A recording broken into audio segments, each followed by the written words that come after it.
Back to the study with Suraj YouTube channel. दोस्तों स्वागत है आपका अपने YouTube channel study with Suraj में। दोस्तों जैसा कि आप जानते हो colonialism and nationalism in India पर मैंने एक सीरीज चलाई थी जिसमें हमने फर्स्ट यूनिट कंप्लीट कर ली है। फर्स्ट यूनिट में 2 लेसन थे एंड सेकेंड यूनिट में 3 लेसन है, थर्ड फोर्थ एंड फिफ्थ, जिसमें हम फोर्थ लेसन तक कंप्लीट कर चुके हैं और आज हम फिफ्थ लेसन करेंगे। और ये सब्जेक्ट सिर्फ बीए पॉलिटिकल साइंस ऑनर्स के स्टूडेंट्स के लिए नहीं है। अगर आप किसी और कोर्स से भी अपनी ग्रेजुएशन कर रहे हैं और आपने colonialism and nationalism in India subject choose किया है तो ये सब्जेक्ट आपके लिए भी है। और ये ज़रूरी नहीं है कि ये सब्जेक्ट सिर्फ, अगर मैं इस पर वीडियो बना रहा हूँ तो सिर्फ एसओएल के स्टूडेंट्स के लिए है। ये वीडियो वो सारे स्टूडेंट्स देख सकते हैं जो अपना ग्रेजुएशन कर रहे हैं और उनकी ग्रेजुएशन में ये सब्जेक्ट है प्लस ये टॉपिक्स है। सो वो स्टूडेंट्स इस सब्जेक्ट को पढ़ सकते हैं। आप चाहे एनसी वेब से कर रहे हो अपनी ग्रेजुएशन, रेगुलर से हो या फिर एसओएल से हो और देश विदेश की किसी भी यूनिवर्सिटी से हो, अगर colonialism and nationalism in India subject आपके पास है और ये जो टॉपिक्स है colonial rule in India and its impact, then ये वीडियो आपके लिए है। ये वीडियो मैं एसओएल के ऑफिशियल पीडीएफ से ही पढ़ाकर बनाऊंगा, जिसमें हम आज फिफ्थ लेसन में जानेंगे impact on agriculture, land relations, industry and ecology. जो कॉलोनियलिज्म का इम्पैक्ट था वो एग्रीकल्चर पर कैसा रहा, लैंड रिलेशन पर कैसा रहा, इंडस्ट्री एंड इकोलॉजी पर क्या रहा, उनके बारे में हम यहाँ पर जानेंगे। सो स्ट्रक्चर कुछ इस तरीके से रहेगा। जो पढ़ने का उद्देश्य है वो पहले समझेंगे, देन परिचय जानेंगे, इंट्रोडक्शन, देन एग्रीकल्चरल चेंजेस के बारे में जानेंगे, लैंड जो रिलेशनशिप थी उनके बारे में जानेंगे, जैसे कि permanent settlement act, ryotwari settlement या सिस्टम जो भी कहिए, महलवाड़ी सेटलमेंट या सिस्टम, इनके बारे में जानेंगे। Consequences of British land revenue system, जो ब्रिटिश लैंड रेवेन्यू सिस्टम की जो परिस्थितियाँ थी उनके बारे में जानेंगे। इंडस्ट्री के बारे में जानेंगे, इंडस्ट्री में जो इंडियन हैंडीक्राफ्ट की जो डिक्लाइन होनी शुरू हुई, इंडियन हैंडीक्राफ्ट जो था वो विलुप्त होना स्टार्ट हुआ, उसके बारे में जानेंगे। डिक्लाइन ऑफ विलेज आर्टिशंस, जो गाँव में रहने वाले आर्टिशंस हुआ करते थे वो किस तरीके से विलुप्त होते गए कॉलोनियल रूल के कारण। And impact of British industrialisation on the Indian market, कि जो इंडस्ट्रियलाइजेशन हुआ, ब्रिटिश इंडस्ट्रियलाइजेशन इंडिया में, उसका क्या इम्पैक्ट पड़ा भारतीय बाजार, भारतीय मार्केट पर। देन लास्ट में इकोलॉजी पर आएंगे। इकोलॉजी के बाद कंक्लूजन या समरी जो भी आप समझे। देन सेल्फ असेसमेंट के लिए कुछ क्वेश्चंस होंगे एंड रेफरेंस बताई गई है कि किन किन रेफरेंस का यूज़ करके इस पीडीएफ को एडिट किया गया है या इस नोट्स को बनाया गया है, उनके बारे में जानेंगे। एंड देन जो सजेस्टेड रीडिंग है, अगर आपको आगे भी जानकारी चाहिए और नॉलेज गेन करना चाहते हैं एंड अगर आप एक यूपीएससी एस्पायरेंट है देन आप ज़रूर पढ़ेंगे इन बुक्स को, तो यहाँ पर मैं आपको थोड़ी बेसिक नॉलेज प्रोवाइड करवा दूंगा जिससे कि आप जो हाई लेवल बुक्स है वो आप पढ़ सकते हैं। सो लर्निंग ऑब्जेक्टिव्स जान लेते हैं। After completing this lesson the learner would become familiar with the state of Indian economy during colonial system. आप समझ जाएंगे कि कॉलोनियल टाइम में किस तरीके की इकोनॉमी थी इंडिया में एंड किस तरीके से स्टेट रन करता था। The lesson would discuss agriculture, यहाँ पर हम एग्रीकल्चर के बारे में डिस्कशन करेंगे, लैंड रिलेशन के बारे में डिस्कशन करेंगे, इंडस्ट्री, इकोलॉजी आदि के बारे में डिस्कशन करेंगे कि ब्रिटिश राज के दौरान इनका किस तरीके से बहुत सारी इंडस्ट्री थी जो डिक्लाइन हो गई, बहुत सारी ऐसी नई चीज़ें थी जो उभर कर आई, उन सभी के बारे में जानेंगे। एंड जो इंडियन सोसाइटी में ब्रिटिश एडमिनिस्ट्रेशन था उसके बारे में भी जानेंगे। और एक छोटी सी रिक्वेस्ट है, मुझे पता है कि बैकग्राउंड नॉइज़ बहुत ज़्यादा है और वो हमारे यहाँ पर बैरियर का काम कर रही है आपके और मेरे बीच। कम्युनिकेशन स्किल्स हमने पढ़ी है, communication in everyday life, so barrier के रूप में बैकग्राउंड नॉइज़ जो कार्य करती है वो ये है। तो इसे मैं रोक तो नहीं सकता लेकिन हमें इसे एक्सेप्ट करके पढ़ना पड़ेगा। मैं ज़्यादा तेज़ बोलने की कोशिश करूँगा ताकि ये जो बैकग्राउंड नॉइज़ है वो दब जाए मेरी तेज़ आवाज़ में। तो प्लीज़ इग्नोर कीजिएगा इस बैकग्राउंड नॉइज़ को और आगे आप पढ़ते रहिएगा, क्योंकि ये बैकग्राउंड नॉइज़ ऐसे ही होती रहेगी क्योंकि मेरा घर पार्क के बिल्कुल नज़दीक है और जो छोटे छोटे बच्चे हैं वो खेलते रहते हैं और बच्चों को मना भी नहीं कर सकते क्योंकि उनके पेरेंट्स लड़ाई करने के लिए आ जाएंगे क्योंकि पार्क नज़दीक है। सो प्लीज़ एक्सेप्ट कीजिएगा इस बैकग्राउंड नॉइज़ को और पढ़ना स्टार्ट करते हैं। इंट्रोडक्शन। सो परिचय से स्टार्ट करते हैं। Before the arrival of British authority India had a self sufficient economy. So Britishers India में आए तो उससे पहले भारत की इकॉनमी बहुत अच्छे से चलती थी, सुव्यवस्थित ढंग से। मतलब कि भारत की जो इकोनॉमिक कंडीशन थी बढ़िया थी। ये तो ब्रिटिशर्स ने बना रखी है, अफवाह बना रखी है कि ब्रिटिशर्स जब भारत में आए तब जाके इंडियन इकॉनमी डेवलपमेंट हुई, इंडियन इकॉनमी का। लेकिन ये पहले से ही सेल्फ सफिशिएंट थी। It was regulated by conventional style by the decrees of the raja and implemented by the zamindari system. So देखिएगा इसे हैंडल कैसे किया जाता था। अगर सेल्फ सफिशिएंट थी इंडियन इकॉनमी तो इसको हैंडल कैसे किया जाता था। तो देखिएगा भारत में पहले राजा हुआ करते थे, जमींदार हुआ करते थे, तो इन्हीं के द्वारा ये इकॉनमी हैंडल की जाती थी या फिर रेगुलेट की जाती थी। Although most people made their living via agriculture, the nation's economy was characterized by a variety of manufacturing industries. तो देखिएगा भारत के अंदर प्राचीन काल से आज तक, अगर आज भी देखा जाए तो 65% जो लोग हैं भारत के वो एग्रीकल्चर पर डिपेंड करते हैं। इंडियन इकोनॉमी एग्रीकल्चर पर बहुत ज़्यादा डिपेंड करती है। 65% लोग जो है एग्रीकल्चर पर डिपेंड करते हैं। तो प्राचीन काल से और जो मॉडर्न इंडिया था, मिडिवल इंडिया था, वहाँ पर भी एग्रीकल्चर का बोलबाला था। और इसके अलावा थोड़ी मैन्युफैक्चरिंग इंडस्ट्रीज़ भी थी जिसमें खादी, कपड़े आदि एंड जो आर्टिफैक्ट हुआ करते थे, जो गाँव में रहने वाले आर्टिशंस हुआ करते थे वो बनाया करते थे, वो भी एक इंडस्ट्री थी इंडिया में।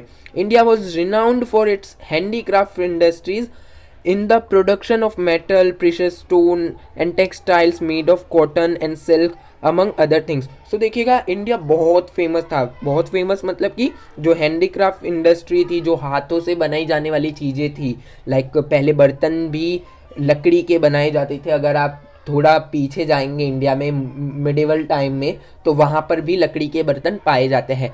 गांव देहातों में आज भी लकड़ी के बर्तन बहुत से लोग यूज़ करते हैं। और जो आप हाथों से बनी मूर्तियाँ वगैरह देखते हैं तो वो सिस्टम बहुत ही फेमस था। और भारत के जो मेटल, प्रेशस स्टोन हमने हड़प्पन सभ्यता में पढ़े थे ना, चर्ट, मैग्नीज एट्सेट्रा, बहुत सारे ऐसे प्रेशस जो महत्वपूर्ण स्टोन्स हुआ करते थे वो भी पाए जाते थे। अब टेक्सटाइल इंडस्ट्री, कपड़ों की इंडस्ट्री, यहाँ पर कॉटन था, सिल्क था और बहुत अच्छे से यहाँ पर कपड़ों की इंडस्ट्री भी चलती थी। अब based on the good reputation of the premium material used and the high level of craftsmanship evident in all import from India, these product enjoyed a global market. So India में इतनी सारी variety थी, industry थी, agriculture था, stone थे, handicraft थे। सो इसी के कारण इंडिया ना पूरी दुनिया में फेमस था कि भाई इंडिया एक ऐसी जियोग्राफिकल कंट्री है जहाँ पर हिमालय है, बर्फ़। यहाँ पर इंडिया को आप जब देखोगे तो इंडिया में पाओगे कि इंडिया में बर्फ़ भी गिरती है, इंडिया के पास समंदर भी है, इंडिया में नदियाँ भी है, इंडिया में ऐसे क्षेत्र भी है जहाँ पर बारिश होती रहती है, इंडिया में ऐसे क्षेत्र भी है जहाँ पर बारिश बहुत ही कम होती है, और इंडिया में ऐसे क्षेत्र भी है जहाँ पर बर्फ़बारी बहुत ज़्यादा होती है, और इंडिया में ऐसे क्षेत्र भी है जहाँ पर सर्दी लोगों को देखने को नसीब नहीं होती। तो इंडिया के अंदर वैरायटी ऑफ वेदर था, वेदर बहुत सारे यहाँ पर जोन थे। तो इसी कारण इंडिया एक बहुत अच्छी मार्केट के रूप में कार्य करता था। India second most populous country भी था, दुनिया की सबसे ज़्यादा जनसंख्या में सेकंड कंट्री था चाइना के बाद इंडिया। और आज अगर देखा जाए तो इंडिया फर्स्ट कंट्री बन चुका है और माइट बी ऑफिशियल अनाउंसमेंट जल्द हो जाएगी। सो देखिएगा इंडिया बहुत फेमस था इसी तरीके से। अब यहाँ पर हम इम्पैक्ट जानते हैं अन ब्रिटिश रूल का, कि जब ब्रिटिशर्स नहीं थे तो इम्पैक्ट क्या था। Emergence of new classes like money lenders and landless कृषक एंड, ये थोड़ा धुंधला बना पड़ा है, एब्सटेंटी जमींदार। सो एमर्जेंस हुआ था नई क्लासेस का, जैसे कि मनी लेंडर्स, लैंडलेस कृषक। कृषक आप जानते हो किसान, जिनके पास ज़मीन नहीं हुआ करती थी, वो लाइक ज़मीन लिया करते थे, वहाँ पर कृषि किया करते थे, एंड जो कृषि से बचा हुआ फ़ायदा होता था, जिसकी ज़मीन होती थी उसको दिया करते थे थोड़ा बहुत, एंड थोड़ा बहुत खुद रख लेते थे जीवन यापन के लिए। Commercialisation of agricultural land, disruption of self-reliant village system, popularization of Indian industry, lopsided import and export policies, ruining Indian handloom and artisans, इन सभी के बारे में हम यहाँ पर पढ़ेंगे। So agriculture and change in land relation. अब यहाँ पर एग्रीकल्चर, कृषि और जो चेंज हुआ लैंड रिलेशन में, उसके बारे में जानते हैं। During British colonial rule the economy of India remain primarily agrarian. So जो ब्रिटिश कॉलोनियल रूल था उस कालखंड में भी जो भारत की इकोनॉमी थी उसमें सबसे ज़्यादा बड़ी मात्रा में जो हिस्सा लेती थी वो थे कृषक किसान। एग्रीकल्चर पर डिपेंड करती थी इंडिया की इकोनॉमी। Almost 85% of the people lived predominantly in the village and relied on agriculture for their livelihood. So 85% जो लोग थे वो एग्रीकल्चर पर निर्भर थे अपनी जीवन यापन के लिए। वो प्रीडोमिनेंटली विलेजेस में रहा करते थे जो कॉलोनियल रूल के टाइम पे। Even though a major portion of the population works in agriculture, still the sector remain static and frequently experience drought. So हालांकि बहुत बड़ी जनसंख्या में लोग जो थे वो एग्रीकल्चर, कृषि में कार्य कर रहे थे, लेकिन उसके अलावा भी जो इंडस्ट्री थी, हैंडीक्राफ्ट, हैंडलूम एंड दूसरी जो सिल्क इंडस्ट्री थी, जो जहाँ पर कपड़े वगैरह बनाए जाते थे, वो भी बहुत अच्छे से फल फूल रही थी। Agricultural productivity decreased because of the traditional style of land holding and method which are old. So जो एग्रीकल्चरल प्रोडक्टिविटी थी वो कम होने लग गई थी। क्यों? क्योंकि लोग जो थे वो ट्रेडिशनल स्टाइल, जो पुरानी स्टाइल थी जो लैंड होल्डिंग की और जो कृषि की, उसे ही फॉलो कर रहे थे। This stagnation in the agriculture sector was mostly brought on the numerous land settlements method that the colonial authority imposed. So ये जो पुराना सिस्टम था कृषि करने का, उसे बदलने के लिए एग्रीकल्चरल सेक्टर में बहुत सारे मेथड्स और अथॉरिटी ने अलग अलग लैंड जो सेटलमेंट्स थे और जो रिफॉर्म्स थे वो इम्पोज्ड किए। Particularly the zamindari system which was put in place in the former Bengal presidency entailed zamindars to collect revenue on behalf of the colonial authority. तो जमींदार सिस्टम क्या था कि जमींदार सिस्टम पहले बंगाल प्रेसिडेंसी में इम्प्लीमेंट किया गया था। यहाँ पर क्या था, पहले जो कॉलोनियल थे उनके जो एडमिनिस्ट्रेटर्स हुआ करते थे, उनके जो नौकर चाकर हुआ करते थे, कॉलोनियल जो ब्रिटिशर्स हुआ करते थे, वो डायरेक्ट गांव-गांव जाकर किसानों से कर वसूला करते थे। तो जमींदारी सिस्टम की सहायता से उन्होंने क्या किया कि जमींदारी सिस्टम से जमींदारों को कह दिया गया कि अब जमींदार गांवों से जो कर होगा वो वसूल कर ब्रिटिशर्स को प्रोवाइड करवाएंगे। ओके, सो जमींदारी सिस्टम ये था। रेवेन्यू जो था वो कॉलोनियल अथॉरिटी को प्रोवाइड करवाएंगे, गांवों से, देहातों से, किसानों से कलेक्ट कर उनको प्रोवाइड करवाएंगे। Please ignore the background noise. Both colonial authority and जमींदार did nothing to improve the condition of the state of agriculture and farmers। हालांकि colonials को, जो ब्रिटिशर्स थे उनको और जो जमींदार थे उनको टैक्स तो चाहिए था समय पर, लेकिन जो एग्रीकल्चरल क्षेत्र था वहाँ पर उन्होंने कुछ अच्छा नहीं किया, उसे इम्प्रूव करने की कोशिश ही नहीं की उस कंडीशन को। कर उनको चाहिए था, टैक्स लेना था, लेकिन इम्प्रूवमेंट कुछ नहीं करनी थी। All the zamindars had to collect taxes from villages and provide fixed payment to the government of the East India Company। So tax collect करने थे गाँवों से, किसानों के पास से, एंड जो पेमेंट आती थी जो ब्रिटिश ईस्ट इंडिया कंपनी ने फिक्स कर रखी थी वो उनको एक तारीख तक, एक निश्चित तारीख की शाम तक उन्हें प्रोवाइड करवा देनी थी ब्रिटिश ईस्ट इंडिया कंपनी को। The East India Company also created a group of landlords out of the military petty chiefs from the past by taking over their military, political, administrative power and converting their earlier tributes into the revenue of their government। So देखिएगा zamindari system के साथ क्या किया, जमींदार की जो military हुआ करती थी जमींदार की, और जमींदार के पास जो भी मतलब कि पावर हुआ करती थी उसको अबॉलिश्ड कर दिया। जो ब्रिटिश ईस्ट इंडिया कंपनी हुआ करती थी उसने क्या कर दिया, उसने जो मिलिट्री पावर हुआ करती थी, जितनी भी पुलिस पावर हुआ करती थी जमींदार के हाथों में, उसको अपने पास ले लिया। Some persons who aided them militarily और otherwise were gifted land and made landlords. So देखिएगा जो लोग ब्रिटिशर्स को मिलिट्री सहायता देते थे और जो दूसरी सहायताएं प्रोवाइड करवाते थे जो ब्रिटिश ईस्ट इंडिया कंपनी को, तो ब्रिटिश ईस्ट इंडिया कंपनी के जो एडमिनिस्ट्रेटर्स हुआ करते थे, जो उच्च पदों के लोग हुआ करते थे, तो उन लोगों को जो लोग उनको सहायता करते थे ब्रिटिशर्स को, उनको गिफ्ट दिया करते थे। गिफ्ट में क्या, उन्हें लैंडलॉर्ड बनाया करते थे। लैंडलॉर्ड मतलब उन्हें ज़मीनें गिफ्ट दिया करते थे। Later, when the British found that it was economically disadvantageous to have fixed permanent revenue from the landlords, the new land settlement were introduced temporarily. So देखिएगा, एक फिक्स्ड पेमेंट थी जो ज़मींदारों को गांव से कलेक्ट करनी थी, किसानों से, लेकिन ये अंग्रेज़ों ने देखा कि जो फिक्स्ड पेमेंट आ रही है उससे हमारा खजाना नहीं भर रहा है, हम लूट नहीं पा रहे हैं ज़्यादा इन इंडियंस को। तो उन्होंने क्या किया, इसको अलग तरीके से इंट्रोड्यूस किया। किस तरीके से? लैंड सेटलमेंट्स के रूप में। ओके, लैंड सेटलमेंट्स में क्या किया इन्होंने, जो टैक्स की जो कीमतें थी वो बढ़ा दी, ज़्यादा टैक्स मांगना स्टार्ट कर दिया। ओके, रेवेन्यू बढ़ाने के लिए, अपना इकोनॉमिकल कंडीशन जो थी उसे बढ़ाने के लिए। While the landlords created under the temporary land settlement were given proprietary rights over land, the revenue they had to pay to the government could be subsequently revived. So देखिएगा, जो ज़मींदार पहले लैंड सेटलमेंट में दिए गए थे उनको दिया गया था कुछ समय दिया जाता था उनको कि गवर्नमेंट को कितने समय में आपको क्या देना है, कितना टैक्स देना है। अब यहाँ पर permanent zamindari settlements prevailed in Bengal. So permanent zamindari settlement जो थी वो बंगाल में प्रिवेल की गई। Bihar and section of north Madras and covered about 20% of the British Indian territory.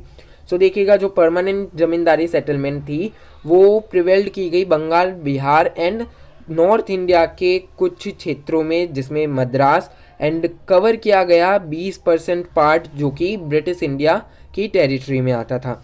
The temporary zamindari settlement covered the major portion of United Provinces, certain zones of Bengal and Bombay, the Central Provinces and Punjab, and constituted about 30% of the British Indian territory. जो zamindari settlement था temporary, वो major portion को cover करता था। किस तरीके से? United provinces को करता था, सर्टन जोन्स थे जो कि बंगाल के और बॉम्बे के हुआ करते थे, सेंट्रल जो प्रोविंसेस हुआ करते थे उनको, पंजाब को, लगभग 30% ब्रिटिश इंडियन टेरिटरी का जो हिस्सा था वो जमींदारी जो सेटलमेंट था वो कवर कर लेता था। In 1820 sir Thomas Munro introduce the ryotwari system in Madras. So ryotwari system Thomas Munro द्वारा मद्रास में इंट्रोड्यूस किया गया, जिसमें क्या हुआ, where the governor because he felt that the landlord system was alien to Indian tradition, क्योंकि उसने, जो गवर्नर था, उसने देखा कि लैंडलॉर्ड जो सिस्टम है वो एक नया सिस्टम है इंडियन लोगों के लिए। तो उसने एक नया रेयतवाड़ी सिस्टम, रेयत का मतलब क्या होता है? रेयत का मतलब होता है किसान। आई होप कि आप समझ पा रहे हो। रेत का मतलब होता है किसान, जो कि साउथ इंडिया में कहा जाता था। तो मद्रास में इन्होंने रेतवाड़ी सिस्टम इंट्रोड्यूस किया। Then from time to time British administration brought various reforms to land revenue system. So जैसे जैसे टाइम बीतता गया वहाँ पर ये लोग नए नए रिफॉर्म्स लाते गए लैंड रेवेन्यू सिस्टम में। कॉलोनियलिज्म एंड नेशनल एक्टिविटी देख लीजिएगा आप। सो डिटेल में बाद में हम समझेंगे कि परमानेंट सिस्टम क्या था, रेयतवाड़ी सिस्टम क्या था, उनको अब डिटेल में समझेंगे। अभी हमने एक ओवरव्यू लिया है। अब activity, what were the various forms of revenue settlement adopted by the British India, कि जो वेरियस रेवेन्यू सिस्टम थे या सेटलमेंट थे जो अडॉप्ट किए गए थे ब्रिटिश इंडिया द्वारा। हमने पढ़ा ryotwari system, permanent settlement system and landlord system, अलग अलग जो सिस्टम थे उनके बारे में बता दीजिएगा। Where did they implemented them and to what effect, how far do you think those settlement have a bearing on the current agricultural scenario in India? In your attempt to find answer to these questions, you may refer to Ramesh Chandra Datta's Economy History of India, which comes in 3 volumes. Students are also suggested to read Dadabhai Naoroji's book Poverty and Un-British Rule. In this book, author had highlighted how British economic policies extracted wealth from India to finance Britain's administration. The theory is popularly known as the reign of wealth. So देखिएगा, ये जो इस activity का answer जो है, आप अगर अच्छे से लेना चाहते हैं तो आई डोंट थिंक कि आप अभी इस एक्टिविटी का आंसर अच्छे से लिख पाएंगे। क्यों? क्योंकि अभी आपने जो ये सेटलमेंट्स है, जैसे कि परमानेंट सेटलमेंट है, रियतवाड़ी सेटलमेंट है या सिस्टम है, महलवाड़ी सिस्टम है, एंड जो कॉन्सिक्वेंसेस है उनको डिटेल में नहीं पढ़ा। अभी हमने सिर्फ एक छोटा सा इंट्रोडक्शन लिया है, ओवरव्यू लिया है, जिसमें हमने समझा कि इन्होंने इन इन क्षेत्रों में ये सिस्टम और ये जो सेटलमेंट्स थी वो इंट्रोड्यूस या इम्प्लीमेंट इम्पोज्ड की थी। अब यहाँ पर हम डिटेल्ड में पढ़ेंगे परमानेंट सेटलमेंट एक्ट को, कि किस तरीके से इस एक्ट को और किसके द्वारा कब कहाँ पर इम्प्लीमेंट किया गया था। इसको पढ़ने के बाद जब आप इन टॉपिक्स को पढ़ लेंगे देन आप इजीली उस एक्टिविटी का आंसर दे पाएंगे। Permanent settlement act, there was extreme suffering and social unrest among the cultivators as a result of zamindars exploitation of them। सो देखिएगा, जो कल्टीवेटर्स थे, जो छोटे किसान थे, उनके बीच बहुत अनरेस्ट था। अनरेस्ट मतलब वो बहुत ही व्यतीत थे, लाइक वो सफरिंग कर रहे थे बहुत बुरी कंडीशन से। क्यों? क्योंकि ज़मींदार उनको बहुत एक्सप्लॉइट करते थे। The British administration did nothing to alleviate it. देखिएगा, ब्रिटिश जो एडमिनिस्ट्रेशन था, ब्रिटिशर्स थे, उनको टैक्स तो चाहिए थे, जो कर था उनको चाहिए था, लेकिन इन लोगों की अच्छाई के लिए कुछ नहीं करना था, ना ही ज़मींदारों को और ना ही ब्रिटिशर्स को। इनको हराम का खाना था, एक सिंपल वर्ड्स में कहूँ तो। देखिए, अगर हम टैक्स देते हैं तो गवर्नमेंट हमारी अच्छाई के लिए कुछ ना कुछ करती है, लेकिन जो कल्टीवेटर्स और जो किसान हुआ करते थे वो टैक्स तो दिया करते थे, लेकिन उस टैक्स के बदले उनके लिए जो होना चाहिए था वो बिल्कुल नहीं होता था। The low agricultural production was also persisting by low level of technology, a lack of irrigational infrastructure and a minor uses of fertilizers। तो देखिएगा, पुराने ओल्ड तरीके यूज़ किए जा रहे थे एग्रीकल्चर के लिए, जिसके कारण क्या था, जो टेक्नोलॉजी की कमी थी, इंफ्रास्ट्रक्चर की कमी थी, एंड जो फर्टिलाइजर्स जो था वो कम यूज़ किया जाता था। सिंचाई के लिए जो इंफ्रास्ट्रक्चर चाहिए होते थे वो थे ही नहीं, कम मात्रा में थे। तो अगर कॉलोनियल जो थे ब्रिटिशर्स या ज़मींदार उनको प्रोवाइड करवाते तो अच्छी मात्रा में कृषि होती, लेकिन यहाँ पर इन सभी चीज़ों की कमी थी, जिस कारण क्या हुआ, कृषि जो थी, फसल जो थी वो कम होने लगी। It was brought in 1793 by the company administration headed by Charles Earl Cornwallis. So देखिएगा, 1793 में परमानेंट सेटलमेंट एक्ट आया था। किसके द्वारा? एडमिनिस्ट्रेशन हेडेड, एडमिनिस्ट्रेशन के द्वारा। कौन था हेड इसका? चार्ल्स और else Cornwallis. The Cornwallis code a wider body of legislation, brought many changes in land ownership rights and other administrative changes। so Cornwallis था, उसने एक बॉडी इंट्रोड्यूस की, एक बॉडी बनाई, समिति बनाई, जिसमें लेजिस्लेशन और जो दूसरे अदर चेंजेस थे लैंड रिलेशनशिप से लेकर लैंड ओनरशिप को लेकर एडमिनिस्ट्रेटिव चेंजेस, उसको इंट्रोड्यूस किया इसके जरिए। The East India Company divided the land relation system into 3 sections under this, revenue, judicially and commercial. So जो इंडियन ईस्ट इंडिया कंपनी थी, ईस्ट इंडिया कंपनी जो थी, उसने इस लैंड रिलेशन को 3 भागों में डिवाइड कर दिया। कौन से 3 भाग? रेवेन्यू, जुडिशियल और कमर्शियल। जुडिशियल आप जानते हैं, कमर्शियल का मतलब व्यापारिक जो होते हैं वो। Zamindars native Indians who were considered to be land owners were assigned in charge of collecting tax. So ये जो परमानेंट सेटलमेंट था, इसमें क्या कर दिया कि जो जमींदार थे, जो माने जाते थे लैंड ओनर्स, जमींदार, उन लोगों को एक ड्यूटी दी गई। ड्यूटी में क्या था कि वो गांव-गांव जाकर किसानों, जो छोटे किसान हैं, उनसे कर इकट्ठा करेंगे, जैसा कि हमने इंट्रोडक्शन में ही पढ़ा कि टैक्स इकट्ठा करेंगे ब्रिटिश गवर्नमेंट के लिए, ब्रिटिश ईस्ट इंडिया कंपनी के लिए।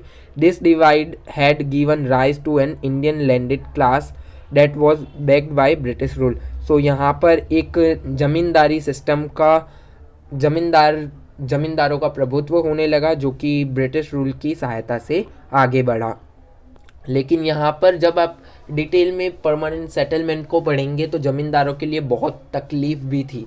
क्यों? क्योंकि ज़मींदारों के पास बहुत सारे गांव हुआ करते थे, तो वो किसी एक पर्टिकुलर गांव में नहीं रहा करते थे। तो गांव में रहने वाले जो साहूकार लोग होते थे उनका दबदबा गांव में होता था।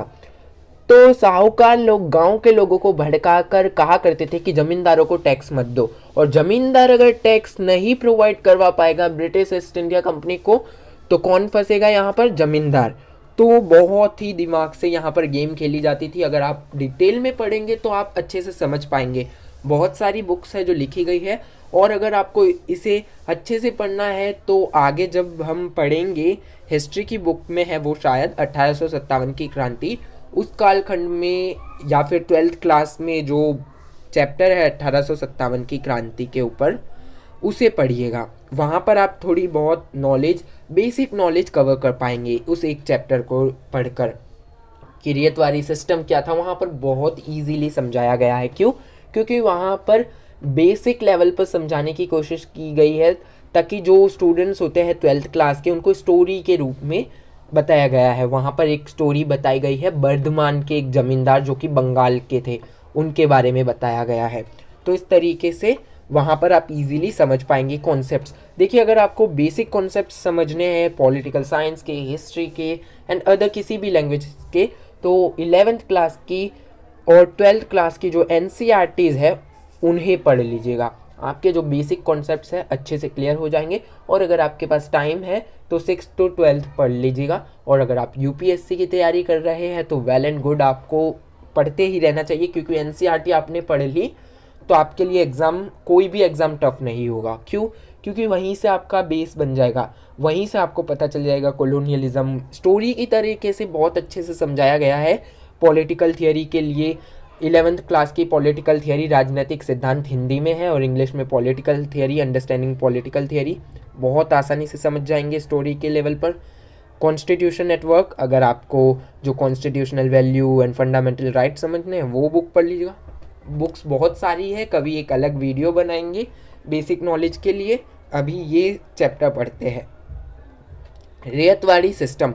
यहाँ पर रेत का मतलब समझिएगा, रेत का मतलब होता है किसान। साउथ इंडिया में किसान को रैयत कहा जाता है। ओके, तो रेतवाड़ी सिस्टम क्या था या सेटलमेंट क्या था? This system of land revenue was instituted in the late 18th century by Sir Thomas Munro, governor of Madras in 1820। सो देखिएगा, जो रेतवाड़ी सिस्टम था, लैंड रेवेन्यू सिस्टम ही था, ये स्थापित किया गया था 18वीं शताब्दी के अंत में। किसके द्वारा? सर थॉमस मुनरो द्वारा। और वो कौन था? गवर्नर जनरल था मद्रास का 1820 में। This was practised in the Madras and Bombay areas as well as Assam and Kurg provinces। सो ये जो रेतवाड़ी सिस्टम है ये प्रैक्टिस्ड सिस्टम था जो कि मद्रास, बॉम्बे और असम और कुर्ग प्रोविंसेस के कुछ एरियाज में इम्प्लीमेंट किया गया था। The taxes were directly collected by the government from the peasant and zamindar as intermediates are being abolished. So देखिएगा, रेतवाड़ी सिस्टम में क्या हुआ था, अब यहाँ पर देखिए, परमानेंट सेटलमेंट में क्या था कि किसानों के बीच एंड जो ब्रिटिश गवर्नमेंट थी या फिर ब्रिटिश ईस्ट इंडिया कंपनी थी, उनके बीच कौन था? जमींदार था। पर यहाँ पर देखिएगा, रेतवाड़ी सिस्टम में क्या किया गया था? जो जमींदार थे, जमींदारों को अबॉलिश्ड कर दिया गया था, जमींदारों को हटा दिया गया था, और जो टैक्स था वो direct British East India company collect करती थी, ब्रिटिश गवर्नमेंट कलेक्ट करती थी किसानों से। यहाँ पर जमींदारों का अस्तित्व ही हटा दिया था।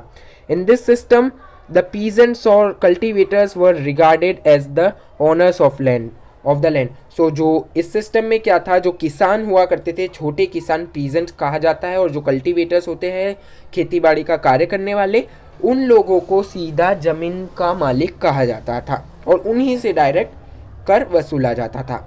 They had ownership rights and could sell, mortgage और gift the land। सो उनके पास पूरे ही राइट्स थे, चाहे वो अपनी ज़मीन को बेचे, किसी को गिफ्ट करे या किसी को दान में दे दे, वो उनकी मर्जी थी। The rates were high and unlike the permanent system, they were open to being increased। सो देखिएगा, जो ज़मीनों के रेट थे बहुत ऊंचाइयों तक थे और जैसा कि परमानेंट सिस्टम में था कि ज़मीनें बहुत महंगी थी, तो यहाँ पर और भी चांसेस थी कि बढ़ सकते थे rate. If they fail to pay the taxes they were evicted by government. अगर वो जो टैक्स था वो पे नहीं कर पाते थे तो उनकी ज़मीनें छीन ली जाती थी इन द सेंस उनके ऊपर बहुत जुल्म होता था। रेयत मीन्स पीजेंट कल्टिवेटर्स। सो जैसा कि मैंने शुरुआत में ही बताया कि रेयत का मतलब होता है पीजेंट या कल्टिवेटर। हेयर पहले ही बता देते रेयत का मतलब यहाँ पर तो और अच्छा होता, स्टूडेंट्स अच्छे से समझ जाते, लेकिन खैर कोई नहीं, मैंने बता दिया था।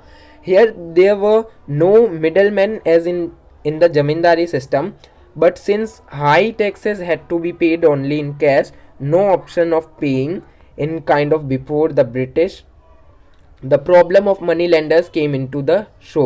They further burned the peasants with heavy interest. So देखिएगा कि यहाँ पर ज़मींदार तो नहीं थे रेतवारी सिस्टम में, जैसा कि परमानेंट सेटलमेंट में हमने देखा, या ज़मींदारी सिस्टम, परमानेंट सेटलमेंट को ज़मींदारी सिस्टम भी कहते हैं।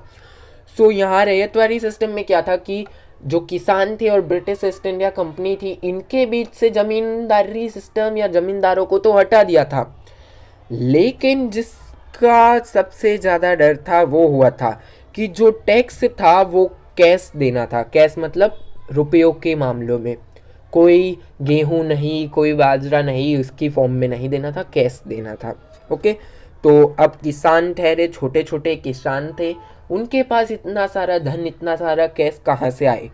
तो यहाँ से क्या हुआ, जो मनी लेंडर्स थे, मनी लेंडर्स मतलब कि जो साहूकार लोग होते थे गाँवों में, जो छोटे छोटे किसानों को ब्याज पर पैसा दिया करते थे, उनसे किसान पैसा लेने लग गए, ज़मीनों को गिरवी रखकर, या फिर बहुत तगड़े तगड़े चक्रवृद्धि ब्याज के रूप में ब्याज लेने लगे। चक्रवृद्धि ब्याज क्या होता है इकोनॉमिक में आप समझेंगे कि आपको मान लीजिएगा आपने 200 रुपये लिए हैं 3 महीनों के लिए, और अगर आप उन 3 महीनों तक अपना 200 रुपया और 10 रुपये ब्याज नहीं देते हैं, तो ये 210 3 महीने के बाद ये नई पेमेंट बन जाएगी 210, और 210 रुपये के साथ आपको ब्याज दोबारा से शुरू से देना पड़ेगा।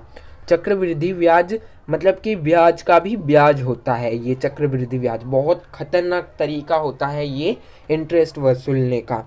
तो इसके कारण क्या हुआ, जो किसान थे वो कर्ज के तले दबते गए।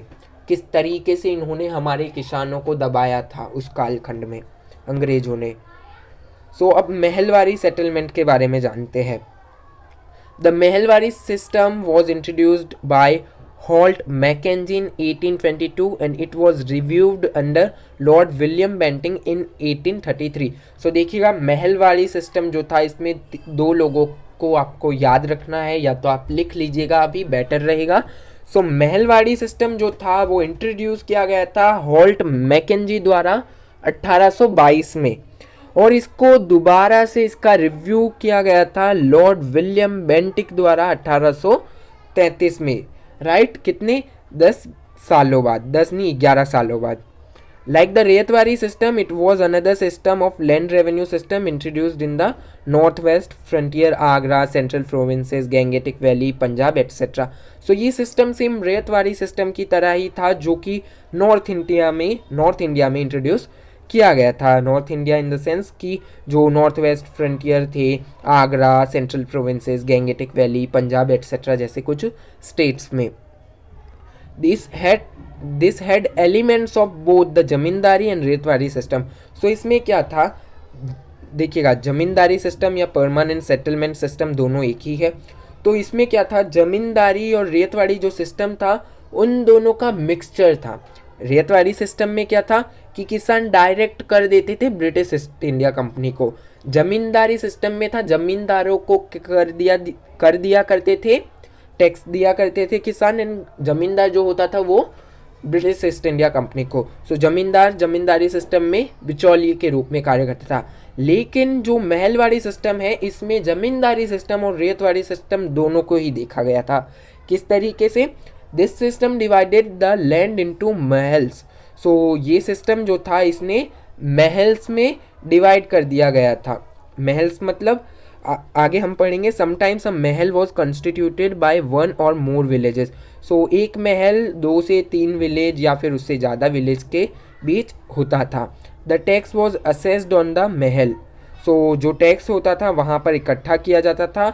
All the cultivators had to join responsibility for the payment of rent. So सभी जो कल्टिवेटर्स हुआ करते थे, किसान हुआ करते थे, उनको टाइम पर अपना जो रेंट होता था पेमेंट का वो प्रोवाइड करवाना होता था tax. Okay, each farmer give his share. So जो जितने भी फार्मर होते थे वो अपना शेयर दिया करते थे। The ownership rights were with the peasants. So जो राइट होती थी ओनरशिप की वो पीजेंट के साथ शेयर करते थे।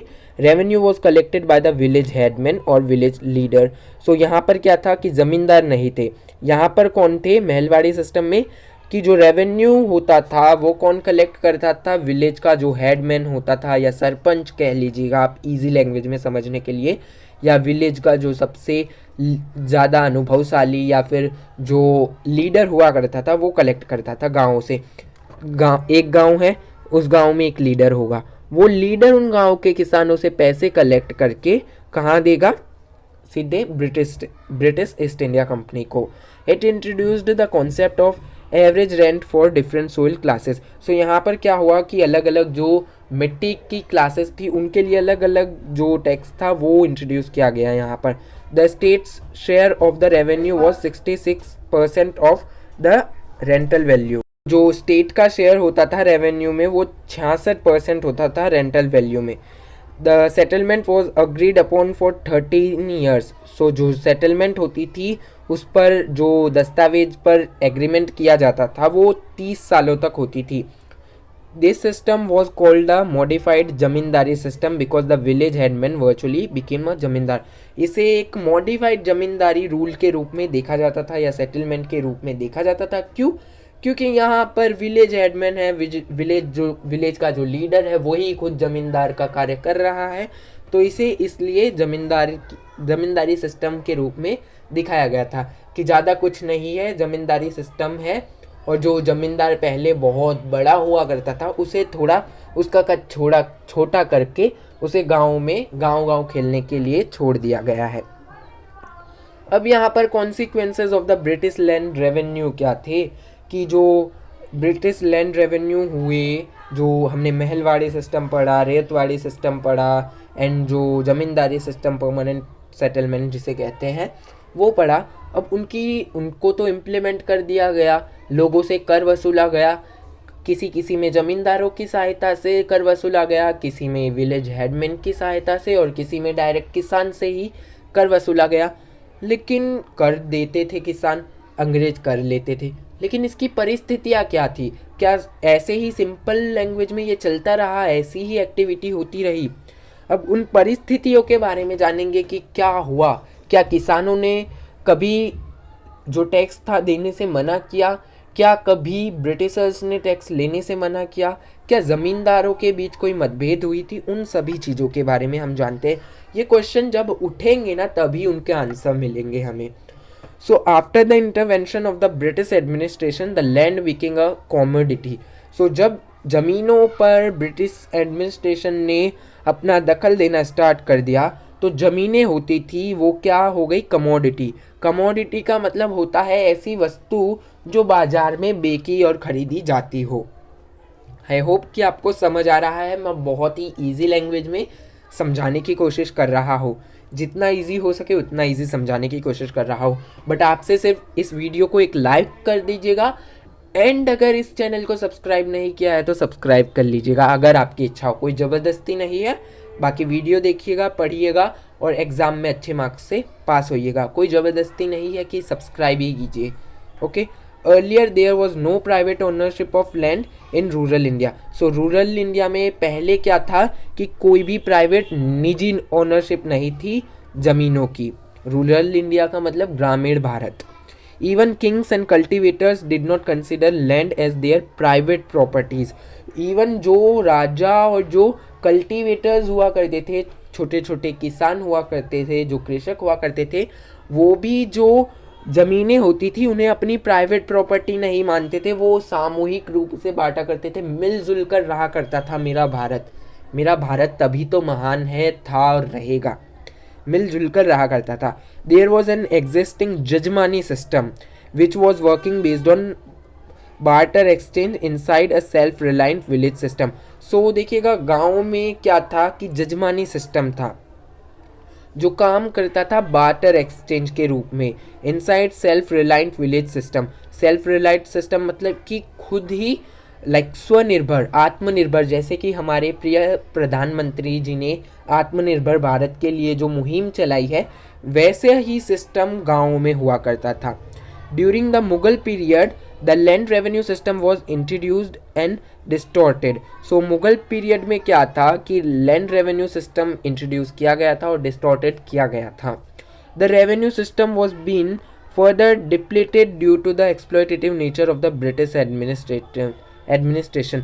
सो जो लैंड रेवेन्यू सिस्टम था उसे आगे डिप्लीटेड किया गया था। क्यों? क्योंकि जो एक्सप्लॉयटेटिव नेचर था ब्रिटिश एडमिनिस्ट्रेशन का, उसकी वजह से। Due to the very high taxes farmers resorted to growing cash crops instead of food crops. So देखिएगा, क्या था कि ब्रिटिशर्स को चाहिए था टैक्स, तो टैक्स अब देना है, तो फार्मर्स को जो फूड क्रॉप्स हुआ करती थी, जो खाने योग्य चीज़ें हुआ करती थी, जिसमें मुनाफा कम होता था लेकिन लोगों की भलाई ज़्यादा हुई थी, उस फसल को छोड़कर जो फार्मर्स थे वो कैश क्रॉप्स उगाने लगे, मतलब कि जिससे कि मुनाफा ज़्यादा हो, क्योंकि उन बेचारों को भी टैक्स प्रोवाइड करवाना था, टैक्स देना था ब्रिटिशर्स को, वो भी क्या करते। This led to food insecurity and even famines. So देखिएगा, फूड क्रॉप्स जो खाने योग्य सब्जी फल वगैरह होती है उसकी फसल कम हो गई, तो इसके कारण क्या हुआ, देश में भूखमरी होने लग गई, फूड खाने की कमी होने लग गई। ओके, क्यों? ये तो होना ही था, क्योंकि अंग्रेजों ने बर्बाद जो कर दिया था भारतीय agricultural system. This led to food insecurity, क्योंकि कमी होने लग गई। Taxes on agriculture produce were moderate during pre British times. So जो टैक्सेस थे, जो टैक्स कर हुआ करते थे, वो एक लिमिट में थे।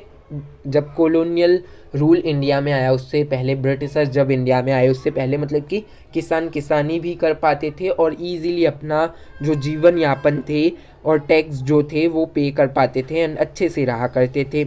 लेकिन ब्रिटिशर्स ने आके सब कुछ बिगाड़ दिया। The British made it very high, जो टैक्स थे उसे हाई कर दिया। Insistence on cash payment of revenue led to more indebtedness among farmers. So देखिएगा, जो टैक्स थी वो देनी थी, टैक्स पे करना था जब फार्मर्स को, किसान्स को, तो अगर किसान को टैक्स पे करना है और उनके पास पैसे ही नहीं है तो कैसे पे करेंगे। ब्रिटिशर्स ने तो कोई दया नहीं दिखाई इन पर, तो इन बेचारों ने, जो साहूकार होते थे, जो बड़े ज़मींदार होते थे, बड़े किसान होते थे, उनसे कर्ज ले लेकर उन ब्रिटिशर्स को कर दिया, और जो किसान थे वो कर्ज के पैरों तबे दलते गए, कुचलते गए।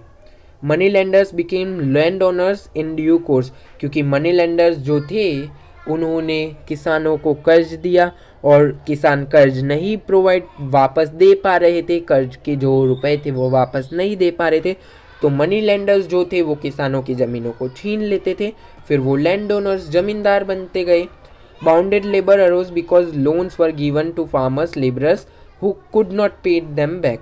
सो देखिएगा, बाउंडेड लेबर, बंधुआ मजदूरी आपने सुना होगा कि एक व्यक्ति को कोई बड़ा ज़मींदार या बड़ा किसान अपने पास रख लेता है और कहता है कि ये बाउंडेड लेबर है, बंधुत्व किसान है, मतलब कि अब ये उसके पास ही कार्य करेगा पूरी ज़िंदगी जीने से मरने तक। क्यों? क्योंकि उसने उस ज़मींदार के पास कर लिया था, माफ़ कीजिएगा, कर नहीं, कर्ज लिया था, और उस कर्ज को वो बेचारा किसान या कल्टीवेटर, पीजेंट, रियत लौटा नहीं सका, इसलिए जो लैंड ओनर्स थे उन्होंने इसको बाउंड लेबर के तौर पर अपने पास रख लिया। When India achieved freedom from colonial rule, 7% of the villagers, जमींदार land owners, owned 75% of agricultural land। अब यहाँ पर देख लीजिएगा, जब भारत आज़ाद हुआ उपनिवेशवाद से, तो जब एक रिसर्च हुई तो उसमें 7% जो ज़मींदार या फिर लैंड ओनर्स, जो विलेजर्स थे, उनके पास 75% कृषि योग्य भूमि थी, agricultural land. Even with all these changes, the peasant of India were constantly struggling with starvation and exploitation by जमींदार। भारत आज़ाद हो गया, लेकिन जो अंग्रेज़ों के द्वारा मानसिकता दी गई थी इन जमींदारों को, उससे इनकी मानसिकता आज़ाद नहीं हो सकी। भारत के आज़ाद होने के बावजूद भी जो किसान थे सेम वैसी ही समस्या से जूझते रहे, स्टार्वेशन, भूखमरी से जूझते रहे। Let us finally discuss on British administrative impact on agricultural industry and ecology. We can conclude that the commercialization of agriculture was brought by British involvement only. So हमने जहाँ तक ये पढ़ा, जहाँ तक हमने ये समझने की कोशिश की, इससे हमें ये पता चला कि जो कमर्शलाइजेशन हुआ कृषि का, एग्रीकल्चर का, इंडस्ट्री का, वो सिर्फ किसके कारण हुआ? ब्रिटिशर्स के कारण। इकोलॉजी का भी इंक्लूड कीजिएगा। Through various intervention, the British brought many changes to the old and traditional system of जमींदारी। सो बहुत सारे अलग अलग चेंज लाए गए और अलग अलग जो सिस्टम थे इंट्रोड्यूस किए गए, जिसके कारण जो ओल्ड और ट्रेडिशनल सिस्टम था जमींदारी का वो पूर्ण रूप से बदल गया। The commercialization led by Britishers forced Indian peasants to shift from agro-based crops to cash crops like tea, coffee, indigo and cotton. In that way, India became the raw material supplier to the Manchester cotton industry. अब देखिएगा क्या हुआ कि tax बढ़ा दिए, तो food की खेती, जो खाने योग्य सामान थे उसमें तो इतना टैक्स वो दे नहीं पाते, तो इंडियन पीजेंट को मजबूर किया गया कि वो नील की खेती करे, चाय की खेती करे, कॉफ़ी की खेती करे एंड ओपियम, कॉटन की खेती करे। क्यों? ताकि जो ये रॉ मटेरियल, जो ये खेती होती थी, T, coffee and opium, cotton and Indigo की, सो ये सारी खेती, इनका जो रॉ मटेरियल, कच्चा माल था, वो मैनचेस्टर पहुंचाया जा सके। यहाँ पर 1861 में अमेरिका में एक बहुत बड़ा संकट आया था, आंतरिक संकट था, गृह युद्ध हुआ था। तो वहाँ देखिएगा ब्रिटेन को, मैनचेस्टर को सबसे बड़ा सप्लायर जो था उस टाइम में 1861 में, वो कौन था? अमेरिका। अब अमेरिका के अंदर ही गृह युद्ध हो गया, तो जो कॉटन की खेती थी वो रुक गई। क्यों रुक गई? क्योंकि गृह युद्ध था, किसान भी उसमें आ गए, तो जो खेती बाड़ी सिस्टम था रुक गया वहाँ पर। तो अब कॉटन की जो ज़रूरतें पूरी करनी थी उन्होंने इंडिया पर थोप दी, इंडिया से उसने कॉटन लेना स्टार्ट किया। तो जो इसमें भी क्या हुआ, जो छोटे किसान थे वो दबते चले गए। क्यों? क्योंकि कॉटन उस वक्त बहुत अच्छी मात्रा में बेचा जा सकता था, बहुत अच्छे रेटों में। ओके, सो क्या हुआ, जो छोटे किसान थे उनको कर्ज लेकर कॉटन की खेती करनी पड़ी, और जो बड़े किसान थे उन्होंने उनको वहाँ भी एक्सप्लॉइट किया। क्यों? क्योंकि जो कॉटन था, गृह युद्ध तो अमेरिका में ख़त्म हो गया, फिर जो कॉटन के लिए कर्ज लिया था वहीं पर छोटे किसान दबते चले गए। ये कोई स्टोरीज नहीं है, ये सच्चाई है। अगर आप हिस्ट्री को पढ़ेंगे देन आप समझेंगे कि अंग्रेज़ों ने, मुग़लों ने कितना एक्सप्लॉइट किया है देश को। ओके, आप समझिएगा, हिस्ट्री बुक्स को पढ़िएगा, अलग अलग ऑथर्स को पढ़िएगा, किसी पर्टिकुलर ऑथर को मत पढ़िएगा। क्यों? क्योंकि एक पर्टिकुलर ऑथर का अपना भी एक ओपिनियन होता है, अपनी भी एक आइडियोलॉजी होती है। वो किसी ना किसी एक आइडियोलॉजी को ध्यान में रखकर कुछ ना कुछ लिखता है। अगर हम ब्रिटिशर्स के पॉइंट ऑफ व्यू से कॉलोनियलिज्म को देखेंगे तो ब्रिटिशर्स कॉलोनियलिज्म को अच्छा बताएंगे। भारतीय ऑथर्स के पॉइंट ऑफ व्यू से देखेंगे तो भारतीय जो ऑथर्स होंगे वो इसे कहीं ना कहीं बुरा बताएंगे। सो अपनी अपनी आइडियोलॉजी होती है। सो एक कॉन्सेप्ट्स को अलग अलग ऑथर्स के कॉन्सेप्ट्स के पॉइंट ऑफ व्यू से पढ़ने की कोशिश कीजिएगा। आप इसके क्रिटिकल्स को भी पढ़िएगा, जो क्रिटिक है उनको भी पढ़िएगा, जो फेवर में है उनको भी पढ़िएगा, और उनको पढ़ने के बाद आप एक कंक्लूजन निकालिएगा। Okay, however all these changes had hardly intensified the precarious condition of peasants who had hardly any right over the land. There were some long-term consequences of land settlement. हालांकि ये जो सेटलमेंट्स हुई उसके कारण मुश्किल से ही किसी किसान की जो स्थिति थी वो सुधरी होंगी, लेकिन उसके जो कॉन्सिक्वेंसेस थे उसमें जानते हैं।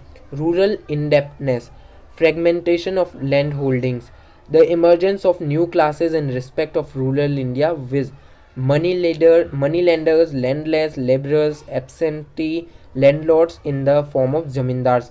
सो यहाँ पर क्या हुआ, ये जो सेटलमेंट्स इन्होंने रेत वाली सेटलमेंट, महल वाली सेटलमेंट जो इंट्रोड्यूस की थी, उसके कारण क्या हुआ, नई नई जो क्लासेस थी वो उभरी, नई नई क्लासेस का उभार हुआ देखा गया यहाँ पर.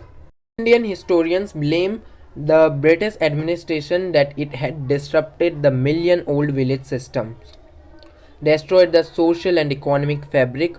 So देखिएगा, जो बहुत सारे भारतीय इतिहासकार हैं उन्होंने ब्रिटिश एडमिनिस्ट्रेशन को ब्लेम किया कि जो ब्रिटिश एडमिनिस्ट्रेशन था उसने जो भारत का मिलियन ओल्ड विलेज सिस्टम था उसको बर्बाद कर दिया, सोशल एंड इकोनॉमिक जो फैब्रिक था उसे डिस्ट्रॉयड कर दिया, आदि इत्यादि.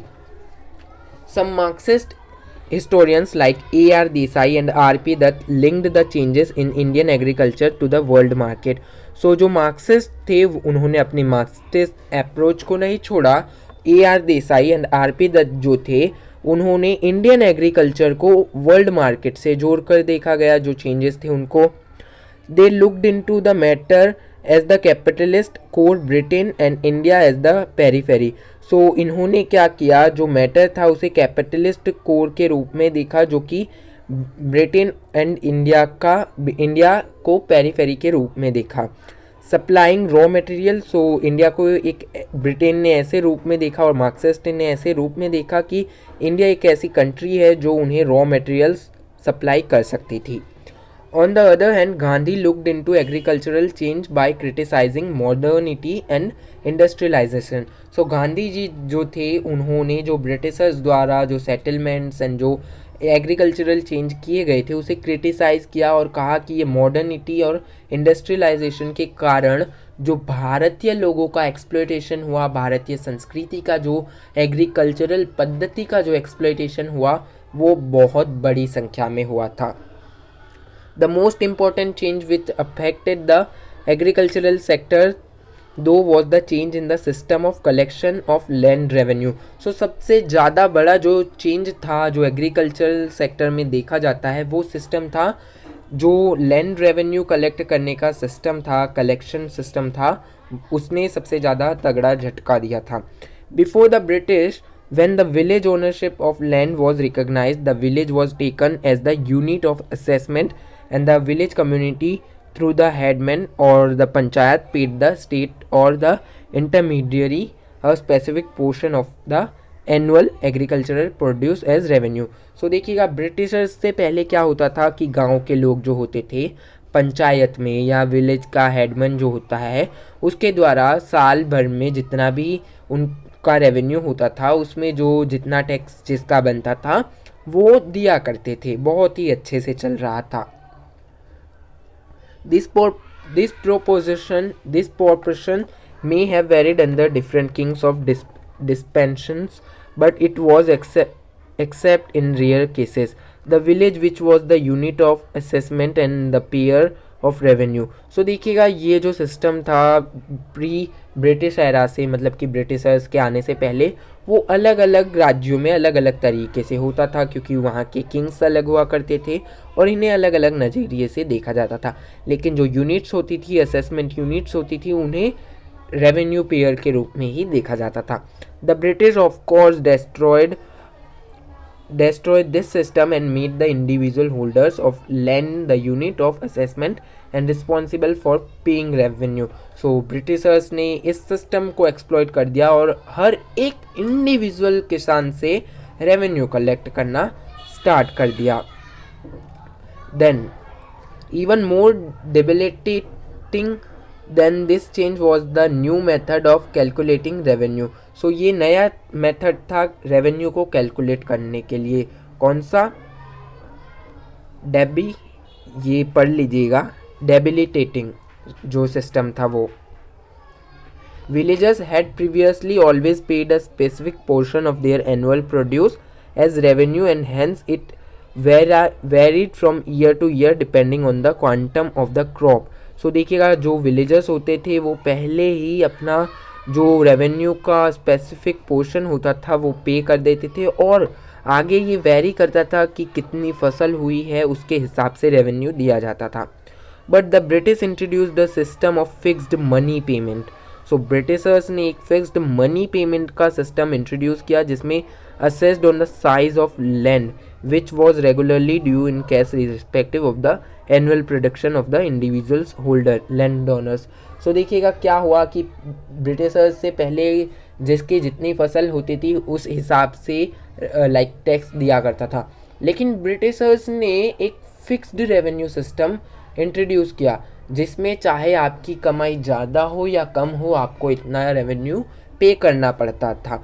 लेकिन देखिएगा इसमें समस्या क्या थी कि कमाई ज़्यादा होती थी तो खैर पेमेंट दे देते थे किसान, लेकिन जब कमाई हो ही नहीं रही थी, ऐसे बहुत सारे समय आए, ऐसा समय भी आया था जब किसानों के बीच भूखमरी स्टार्वेशन फैल गया, उनके घर में खाने के लिए फूड नहीं थे, फिर भी उनको टैक्स पे करना था, जो फिक्स्ड रेवेन्यू उनको देना था वो। सो इस कारण ये बहुत बुरा हुआ था, इंडिविजुअल पर इसने बहुत प्रभाव डाला था। This new system of calculating land revenue and taxes had severe consequences. So ये जो नया सिस्टम था कैलकुलेटिंग करने का लैंड रेवेन्यू और टैक्सेस को, इसने बहुत बुरी परिस्थितियाँ खड़ी कर दी थी किसानों के बीच और लैंड ओनर्स के बीच। Previously the possession of the land had never been under threat because of failure of the crop etcetera और एनी अदर रीज़न। अगर फसल बुरी जाती थी तो किसानों को छूट दे दी जाती थी पहले, लेकिन if during any year of the harvest fail the land revenue for that year use to be zero since the revenue was always a proportion of the realized harvest, and so there were no consequence of non-payment on the village which was the joint of or communal owner of the village land. सो देखिएगा कि अगर कोई फसल की कमाई ही नहीं है तो फिर टैक्स किस तरीके से देंगे, तो उनको छूट दे दी जाती थी ब्रिटिशर्स से पहले। But under the new system फिर इन्होंने नया सिस्टम जो इंट्रोड्यूस किया, जैसे कि परमानेंट सेटलमेंट या ज़मींदारी सिस्टम, रियतवाड़ी सिस्टम, महलवाड़ी सिस्टम, उस सिस्टम के हिसाब से जो कि ब्रिटिशर्स के द्वारा इंट्रोड्यूस किया गया था। सिंस द लैंडलॉर्ड और peasant proprietor had to meet the fixed annual payment irrespective of the failure of the crop, चाहे उनको कितना भी नुकसान है फ़ायदा हो, लेकिन उनको हर साल उनका जो फिक्स्ड एनुअल पेमेंट है वो देना ही पड़ता था। ब्रिटिशर्स के बाद उन्होंने जो ये पेमेंट के लिए जो permanent settlement, ryotwari, mahalwari system जो इन्होंने इम्प्लीमेंट किया था उसके कारण ही often had no alternative but to go in for the mortgage and sale of land. AR Desai comments on these changes और एज फॉलो। सो देखिएगा एक किसान को क्या करना पड़ता था, जब उनके पास पैसे ही नहीं है तो क्या करते थे, अपनी ज़मीनों को बेचते थे या गिरवी रखते थे और जो कर होता था वो चुकाते थे। कितना बड़ा एक्सप्लॉयटेशन था। मेरे को गुस्सा आता है जब मैं ये ऐसी बातें पढ़ता हूँ, क्योंकि वो हमारे देश के किसान थे और इसी बातों पर AR देसाई जो कि मार्क्सिस्ट थे उनके द्वारा कमेंट की गई थी। When a landholder could not pay the land revenue due to the state out of the returns of his harvest or his resources, he was constrained to mortgage or sell his land. So वो कहते हैं कि जब एक किसान या फिर एक लैंड होल्डर अपना टैक्स नहीं पे कर पाता था किसी भी कारण से, किसी भी प्राकृतिक कारण से या फिर उसकी फसल अच्छी नहीं हुई हो उन कारणों से, तो उसे क्या करना पड़ता था, मॉर्टगेज के पास जाकर अपनी ज़मीन या तो गिरवी रखनी पड़ती थी या तो उसे बेचना पड़ता था और उसके बाद उसे टैक्स चुकाना पड़ता था। दस insecurity of possession and ownership of land, a phenomenon unknown to the pre-British agrarian society came into existence. अब यहाँ पर डर एक फैल गया जो कि ब्रिटिशर्स से पहले नहीं था ज़मींदारों के पास, किसानों के पास, कि अगर वो टैक्स नहीं देंगे तो उनकी ज़मीनें छीन ली जाएगी या फिर उन्हें उनकी ज़मीनों से बेदखल कर दिया जाएगा। वो इस एग्रीगेरियन कृषि समाज में उभरा, देखने को मिला वो डर। The new land system disastrously affected the communal character of the villages. It self sufficient economy and communal social life. So देखिएगा, इस जो न्यू लैंड सिस्टम था उसने बहुत बुरा प्रभाव डाला कम्युनल कैरेक्टर जो विलेजेस के थे उस पर, सेल्फ सफिशिएंट इकोनॉमिकल और कम्युनल जो सोशल लाइफ थी, सामाजिक लाइफ थी, उस पर। Under the new land system the village was no longer the owner of the land and hence no longer also the superintendent of agriculture. So इस नए system के इम्प्लीमेंटेशन के बाद क्या हुआ कि जो विलेज था वो ज़मीनों का जो लैंड ओनर था वो नहीं रहा और ना ही सुप्रिटेंडेंट रहा उन लैंड का, जो एग्रीकल्चरल लैंड हुआ करते थे उनका। The individual land holders was directly connected with the centralised state to which he owed his proprietary right over land and had directly to pay the land revenue. So जो agriculture जो किसान हुआ करते थे उन्हें डायरेक्टली पे करना पड़ता था, अपना जो टैक्स होता था रेवेन्यू का वो। Further, all land disputes were now settled not by village panchayats but by the court established by the centralized state. So जो पहले जो ज़मीनों से रिलेटेड कितने भी मुद्दे होते थे दो ज़मींदारों के बीच, किसानों के बीच, वो पहले पंचायतों द्वारा, जो गाँवों में पंचायतें होती थी, आज भी पंचायतें हैं, उनके द्वारा सेटल कर लिए जाते थे, सॉल्व कर लिए जाते थे। लेकिन इन ब्रिटिशर्स को वो भी अच्छा नहीं लगा। इन्होंने कोर्ट बना दी जो स्टैब्लिश्ड की गई सेंट्रलाइज्ड स्टेट में। This undermined the panchayat but this undermined the prestige of panchayat now shorn of power. So जो पंचायत की जो एक इज्जत थी, जो पावर थी, उसे इसने अबॉलिश्ड कर दिया। Thus the new system not only deprived the village of its agricultural economic functions but also led to the loss of its judicial functions. So ये जो न्यू सिस्टम थे इसी कारण कहा जाता है कि इसने सिर्फ गाँव की एग्रीकल्चरल इकोनॉमिक को टारगेट नहीं किया, उसको ही झटका नहीं पहुंचाया, लेकिन गाँव का जो जुडिशियल फंक्शंस हुआ करते थे उन पर भी बहुत कड़ा प्रभाव किया इन्होंने। It also broke the bounds which originate organically tied the village peasant to the village collective। फिर इन्होंने वो रिश्ते भी तोड़ दिए जो किसान को एक ऑर्गेनिकली, जो उनकी परंपरा थी खेती करने की, उनसे भी अलग कर दिया इन लोगों ने। The organs of the centralized state took over almost all essential functions relating to village life which were previously performed by the self-governing village organizations। So village के जितने भी ज़रूरत के जो functions हुआ करते थे, पंचायत हो या कोई और कार्य करने के तरीके हो, कृषि हो या फिर उनके रहने का, जीने का, सारा ही जो उनका तरीका था, वो सेल्फ गवर्निंग का जो विलेजेस का जो तरीका था वो जो ब्रिटिशर्स थे उन्होंने अपने हाथों में ले लिया। Since the fulfilment of village needs was the objective of the village production, the character of this produce and production. So उसके बाद क्या हुआ कि जो प्रोडक्ट्स थे वगैरह वगैरह वो उनको ज़्यादा मात्रा में करना पड़ा प्रोडक्शन। एंड रुकिएगा, since the fulfilment of villages needs was the objective of the village production and products. So इसके बाद क्या हुआ, प्रोडक्शन इनको भारी मात्रा में करना था बोथ इंडस्ट्रियल एंड एग्रीकल्चरल क्षेत्रों में। In pre British India this objective determined the character of this produce and production.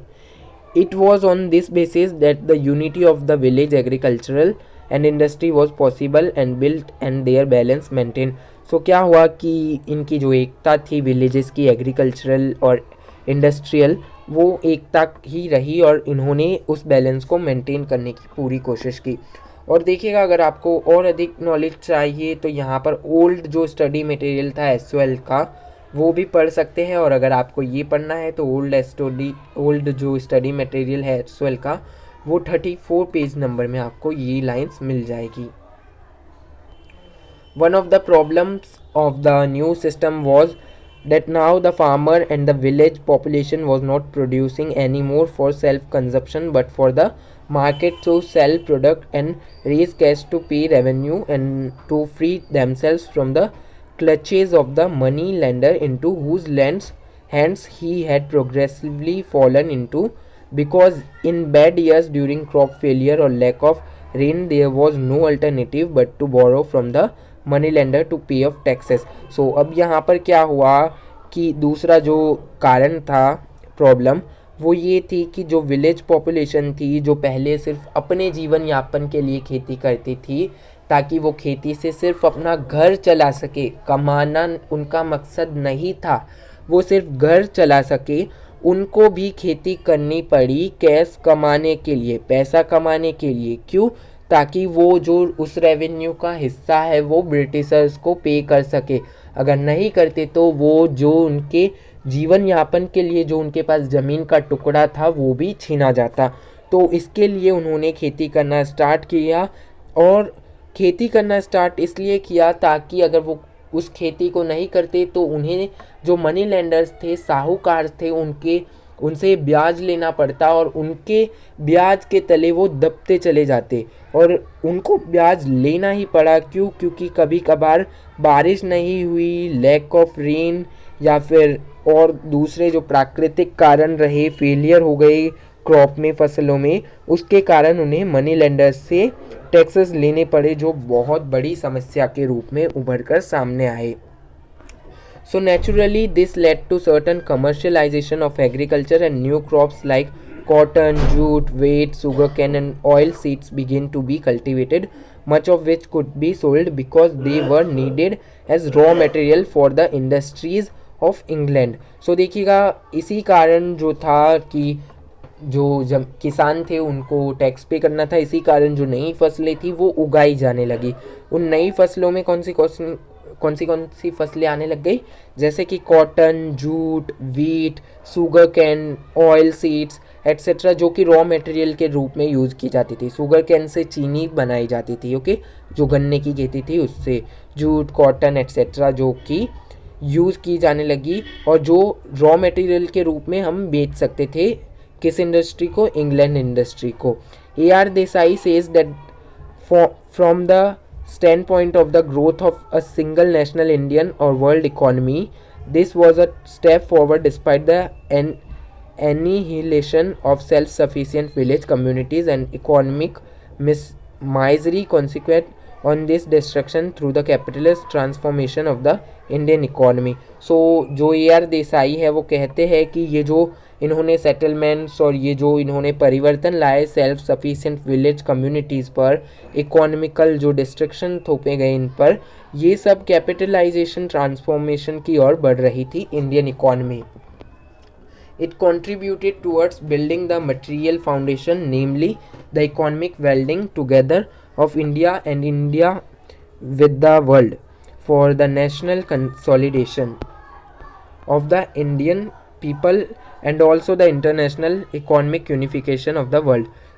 So देखिएगा जो इंडस्ट्रियलाइजेशन था वो इंडिया में इंट्रोड्यूस किया गया, एंड इसके कारण क्या हुआ कि इंडिया के जो रॉ मटेरियल्स थे वो वर्ल्ड मार्केट में गए और इंडियन पीपल और इंडियन जो रॉ मटेरियल था वो इंटरनेशनल इकोनॉमिक यूनिफिकेशन में जा पहुंचा। He further commented on the changes as follow, फिर वो आगे और भी कमेंट करते हैं इस पर। Capitalist transformation of the village economy was indeed brought about by the destruction of village corporation, but its historical progressive role lies in the fact that it broke the self-sufficiency of the village economic life and made the village economy a part of the unified national economy. So देखिएगा इनका कहना था कि जो capitalist transformation था उसने जो village economy थी, विलेज इकोनॉमी, उसको वास्तव में बहुत बड़ा झटका दिया था, डिस्ट्रक्शन कर दिया था उसका, और जो विलेज कॉर्पोरेशन थी हिस्टोरिकल प्रोग्रेसिव रोल जो प्ले कर रही थी, इसने जो विलेजेस की सेल्फ सफिशिएंसी थी, विलेज इकोनॉमी थी, उसको तोड़ दिया था। हालांकि जो विलेज इकोनॉमी थी उसको नेशनल इकोनॉमी के रूप में भी यूनिफाइड किया था। It was a historical necessary step towards integrating the Indian people economically. So इसे एक हिस्टोरिकल और नेसेसरी स्टेप भी माना जाता है कि इसके कारण इंडियन पीपल की जो इकोनॉमी थी, इंडियन लोगों की, भारतीय लोगों की जो इकोनॉमी थी वो एक साथ आकर मिली। It simultaneously broke the physical, social and cultural isolation of the village people by creating the possibility of large scale social exchange through the establishment of such means of mass transport and as railway and automobiles. So इसके कारण क्या हुआ, इन settlements के कारण क्या हुआ कि जो लोग थे अलग अलग जातियों से, धर्मों से, सोशल और कल्चरली आइसोलेट थे, वो बाहर निकले और उन्होंने ट्रांसफॉर्मेशन की सहायता से एक दूसरे से नाता जोड़ा। ट्रांसफॉर्मेशन में रेलवे और ऑटोमोबाइल्स भी थे। अब यहाँ पर इंडस्ट्री के बारे में जानते हैं।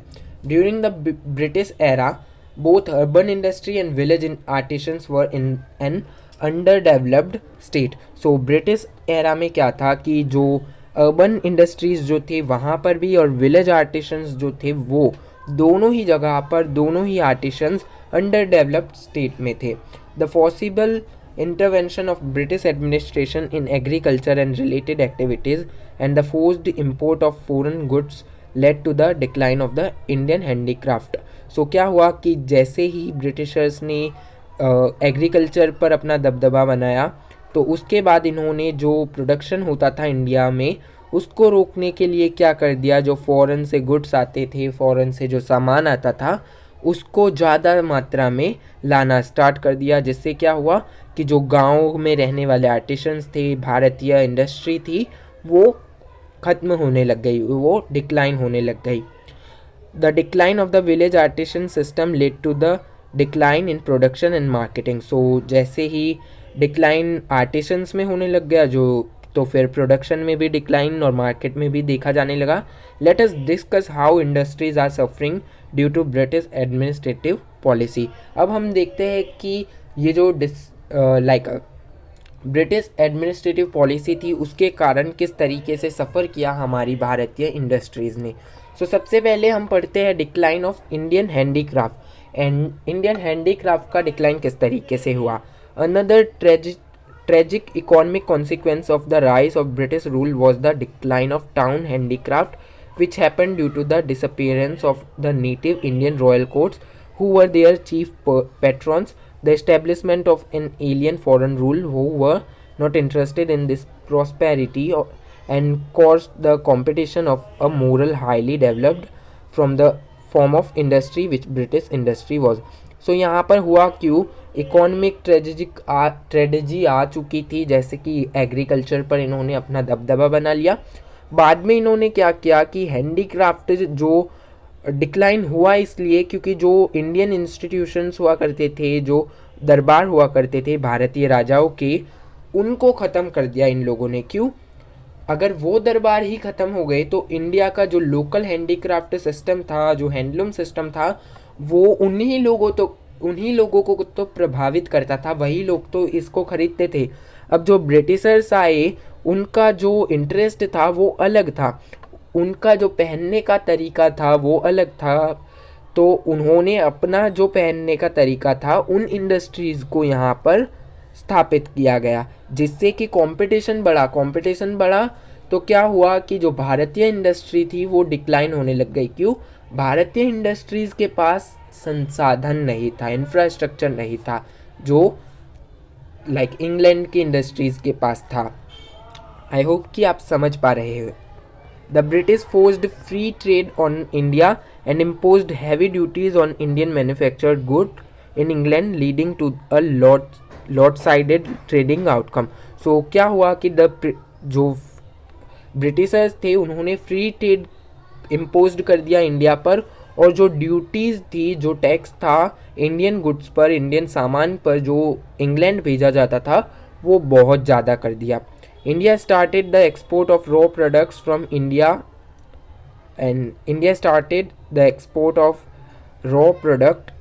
From India for processing in England rather than setting up industries in India.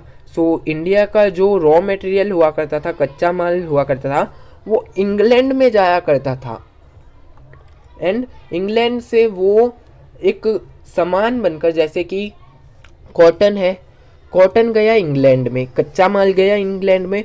अब कॉटन की पैंट्स एंड जो अदर जो कपड़े होते थे वो बनकर इंडिया में आते थे, और इंडियन लोग अपने ही कच्चे माल का जो कपड़ा था वो 10 गुनी 20 गुने दाम देकर ख़रीदा करते थे। जो ब्रिटिशर्स थे उन्होंने किस तरीके से अपनी कंपनियों के फ़ायदे के लिए जो भारतीय कंपनियां थी उनको डुबो दिया। अगर वो किसी भी तरीके की इंडस्ट्री भारत में लगाते तो यहाँ पर डायरेक्ट कपड़ा भारत में बनता और यहाँ पर ड्यूटी कम लगती और सस्ते दामों में भारतीय लोगों को ये कपड़ा मिल पाता। तो इस तरीके से इन्होंने यहाँ पर ब्रिटिशर्स ने इंडियन इंडस्ट्री को भी ख़त्म करने की पूरी कोशिश की। But it was also less the idea of the self reliant model of industry. So ये एक आइडिया था सेल्फ रिलायंट मॉडल इंडस्ट्री का। Transit and custom duties were impose to stop the flow of Indian industrial goods and British industries were given special privilege. So देखिएगा, Indian industry थी, इस पर अलग अलग तरीके के अलग अलग टैक्स लगा दिए गए, जिससे कि जो कस्टम टैक्स लगा दिए गए बढ़ा चढ़ाकर, जिससे कि इंडियन जो सामान है वो अदर कंट्रीज़ में ना जा सके और जो ब्रिटिश सामान है वो इंडिया में आ सके, ताकि ब्रिटिशर्स ज़्यादा पैसे कमा सके। And in some cases Indian artisans were compelled to divulge their trade secrets. So जो इंडियन आर्टिसंस थे उनको डेवलज करना पड़ा, उनका जो ट्रेड सीक्रेट था वो। The beginning of the railway meant that raw material could be transported from any part of India to the ports for shipping to England and manufactured goods from England could be transported to the all part of India। So railway introduce किया गया। Railway के कारण क्या हुआ कि जो raw material था, raw material का सिंपल सा मतलब होता है कच्चा माल। सो जो रॉ मटेरियल था वो इंडिया से किसी भी पोर्ट में भेजा जा सकता था और पोर्ट की सहायता में विदेशों में, और जो विदेशों से आने वाला सामान था वो रेलवे की सहायता से देश के अनेक हिस्सों में भेजा जा सकता था। Exhibition of English goods were held all over the country to promote their adoption।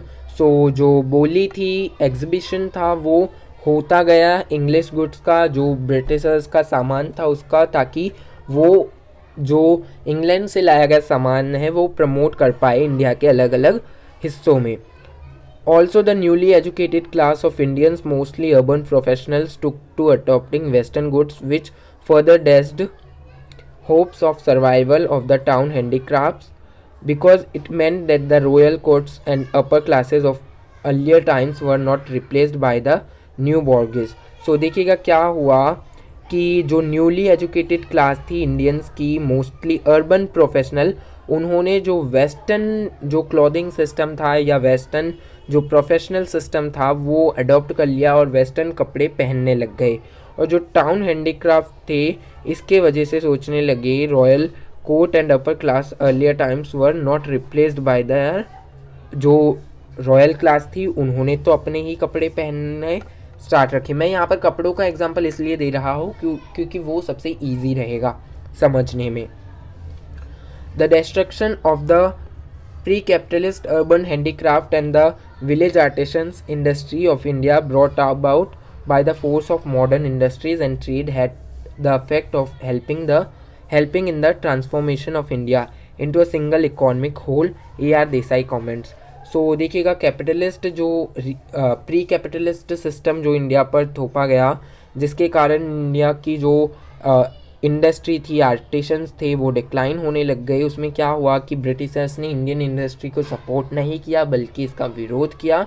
इसी कारण जो इंडियन इकोनॉमी थी वो सिंगल इकोनॉमिक के रूप में उभर कर सामने आई। ए आर देसाई कमेंट करते हैं। ए आर देसाई कौन थे? मार्क्सिस्ट थे। So it objectively unified the entire people. कहीं ना कहीं देखिएगा, उन्होंने बेशक एक्सप्लॉइट किया, लेकिन एक्सप्लॉइटेशन करते वक्त जो लोग थे जो इन समस्या को झेल रहे थे वो एक साथ आना शुरू हुए। इसने यूनिफाइड किया इंडियन एंटायर कंट्री के पीपल को, एंड नॉट अ सेक्शन, एक किसी पर्टिकुलर सेक्शन को नहीं। फिर in the web of a system of exchange relations, in किसी एक सेक्शन को एक्सचेंज के सिस्टम में यूनिफाइड नहीं किया बल्कि पूरी कंट्री को यहाँ पर यूनिफाइड किया। In it does contributed to the building of the material basis for the growth of a common and joint economic existence for the Indian people, for the economic integration of the Indian people into nation। so इसके कारण क्या हुआ, लोग जब एकजुट हुए तो इन लोगों ने एक दूसरे की मदद करने स्टार्ट की। जो इंडियन हैंडीक्राफ्ट थे, इंडियन इंडस्ट्री थी, सो इन लोगों ने निश्चय किया कि सभी लोग देश का बना हुआ स्वदेशी चीज़ों को अपनाना शुरू करेंगे। अब यहाँ पर डिक्लाइन के बारे में पढ़ते हैं, decline of village artisans. Please ignore the टक टक टक नॉइस बिकॉज गोलगप्पे वाले भैया आ चुके हैं गली में और अब वो अपने ग्राहकों को बुला रहे हैं, सो प्लीज़ इग्नोर कीजिएगा इस नॉइस को। डिक्लाइन ऑफ विलेज आर्टिसंस, कि विलेज के जो आर्टिसंस थे उनका डिक्लाइन किस तरीके से हुआ। The artisans who left their village and became city workers became members of the working class which transcending all local and professional limitations begin to organise on the national front. So देखिएगा, जो Britishers आए उन्होंने जो industrialisation थी वो introduce किया, तो artisans जो थे वो सिटीज़ में गए और सिटीज़ में उन्होंने अपना कार्य करना चालू कर दिया, जिसके कारण जो कहा जाता है कि जो आर्टिसंस थे वो विलुप्त होते गए, विलेजर्स जो थे, क्योंकि आर्टिसंस को इतना पैसा नहीं कमा सकते थे वो आर्टिस्ट रह करके। The ex artisans developed wider consciousness of being member of the Indian working class. So क्या हुआ कि जो एक्स आर्टिसंस थे उनको वाइडर कॉन्शियसनेस दी गई कि वो अब एक इंडियन वर्किंग क्लास में आते हैं। एक क्लास आई जो कि इंडियन वर्किंग क्लास, बाद में ये मिडिल क्लास के रूप में उभरी। They developed the national outlook also, उनने नेशनल आउटलुक भी डेवलप्ड किया। This is how the middle class emerged in the cities. जो आर्टिसंस थे वो सिटी में गए, वर्किंग क्लास बने, वर्किंग क्लास के कारण एक नई क्लास आई जिसे आज हम मिडिल क्लास के नाम से जानते हैं। Even those sections of the ruined artisans who bought land and became peasants, or who, due to lack of means, became land laborers, developed a different and wider consciousness. हालांकि जो दूसरे जो बर्बाद हो चुके आर्टिसंस थे उन्होंने क्या किया, या तो ज़मीनें खरीद कर किसान बन गए, या तो उनके पास ज़मीन खरीदने के लिए पैसे नहीं थे, वो किसान कृषि मजदूर बन गए, या तो उन्होंने अलग अलग तरीके के जो कार्य थे उनको करना शुरू कर दिया। Under the new conditions created by the transformation of Indian agriculture, they were not member of an economical self sufficient village community but formed economic classes which were integral part of the Indian nation. So जो नए इन्होंने जो permanent settlements वगैरह introduce किए उसके कारण क्या हुआ कि जो आर्टिसंस थे वो हालांकि सेल्फ सफिशिएंट विलेज कम्युनिटी में एक मेंबर नहीं गिने जाते थे इकोनॉमिकली, बट वो कहीं ना कहीं भारत की इकोनॉमी में कुछ हिस्सा देते थे और वो वर्किंग क्लास के रूप में गिने जाते थे। Now living under the same system of land laws, the interest of all peasants or land laborers throughout India became more or less identically. So इसके कारण क्या हुआ कि जितने भी किसान थे या लेबर थे उनके जो इंटरेस्ट थे वो आइडेंटिकली बनते गए। The recognization of this simulated a wider brick class and national consensus among them and promoted them in course of time to build up or join such organisations as the All India Kisan Sabha and other. सो इन्हीं कारणों से क्या हुआ, जो इनकी एकता बनी और एकता के कारण इन्होंने कुछ ऑर्गेनाइजेशंस बनाई जैसे कि ऑल इंडिया किसान सभा, ऑल इंडिया किसान यूनियंस एट्सेट्रा, बहुत सारी ऐसी सभाएं बनी थी। ओके, इस तरीके से डेवलपमेंट फिर शुरू हुआ। अब यहाँ पर हम पढ़ेंगे impact of British industrialisation on the Indian market. Modern manufacturing industries had started developing in India in the early year of the 19th century. But by the end of that century, Indian industrialists had made a place for themselves, particularly in cotton and jute textiles. So देखिएगा, modern जो manufacturing industries थी वो develop होना start हो चुकी थी 19th century में, okay, early year of 19th century.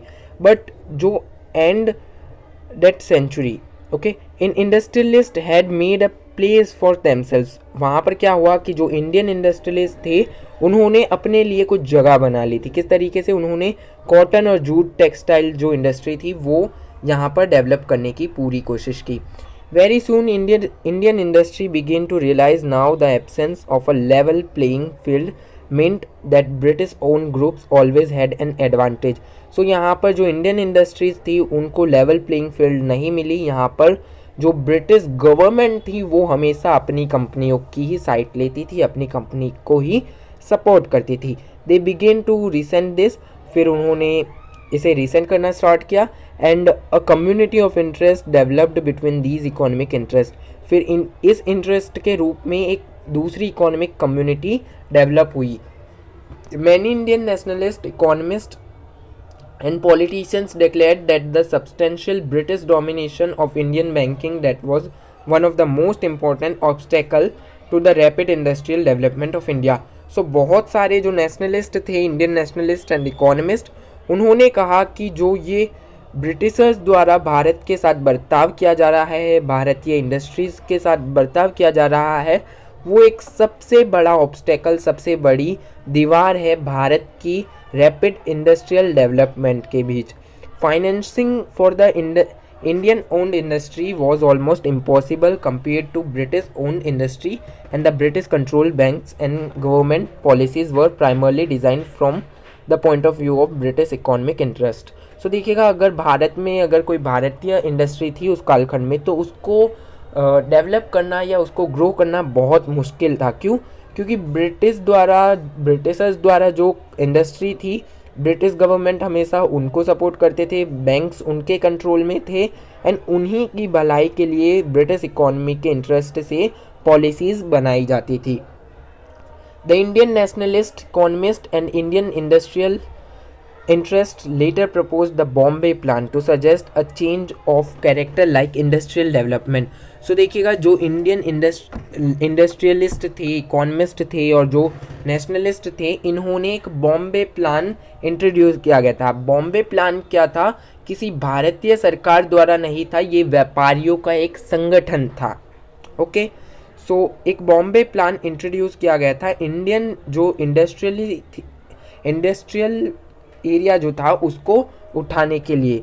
Not with standing the insufficient and unbalanced development of industries, industrialization played an almost revolutionary role in the life of the Indian people। सो ये जो industrialisation था उसने एक important role play किया जो India के जो working class थी उनके ज़िंदगी में।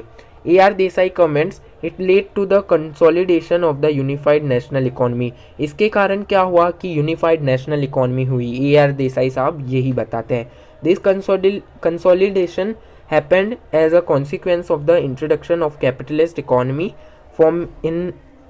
forms in agricultural by the British government, the presentation of India by the commercial forces of the world and the spread of modern transport during British rule। इसके कारण क्या हुआ कि जो भारतीय वर्ग था, व्यापारी वर्ग था, वो आगे बढ़ने की कोशिश करता रहा और यहाँ से जो इंडिया की एक नेशनल इकोनॉमी थी वो आई। यहाँ पर जो ब्रिटिश कालखंड में जो ट्रांसपोर्टेशन अवेलेबल था, जितनी सुविधाएं अवेलेबल थी, हालांकि वो सुविधाएं भारतीय इंडस्ट्रियलिस्ट को नहीं दी जाती थी, लेकिन जितनी दी जाती थी उसकी सहायता से उन्होंने अपना जो इंडस्ट्री थी उसको बिल्डअप करने की पूरी कोशिश की।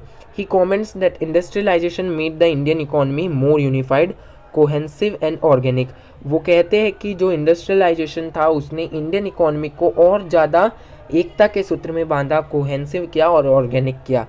Raised the tone of economic life of India, brought into existence modern cities which became the center of modern culture and increasing democratic social life, and from which all progressive movements, social, political and cultural emanated।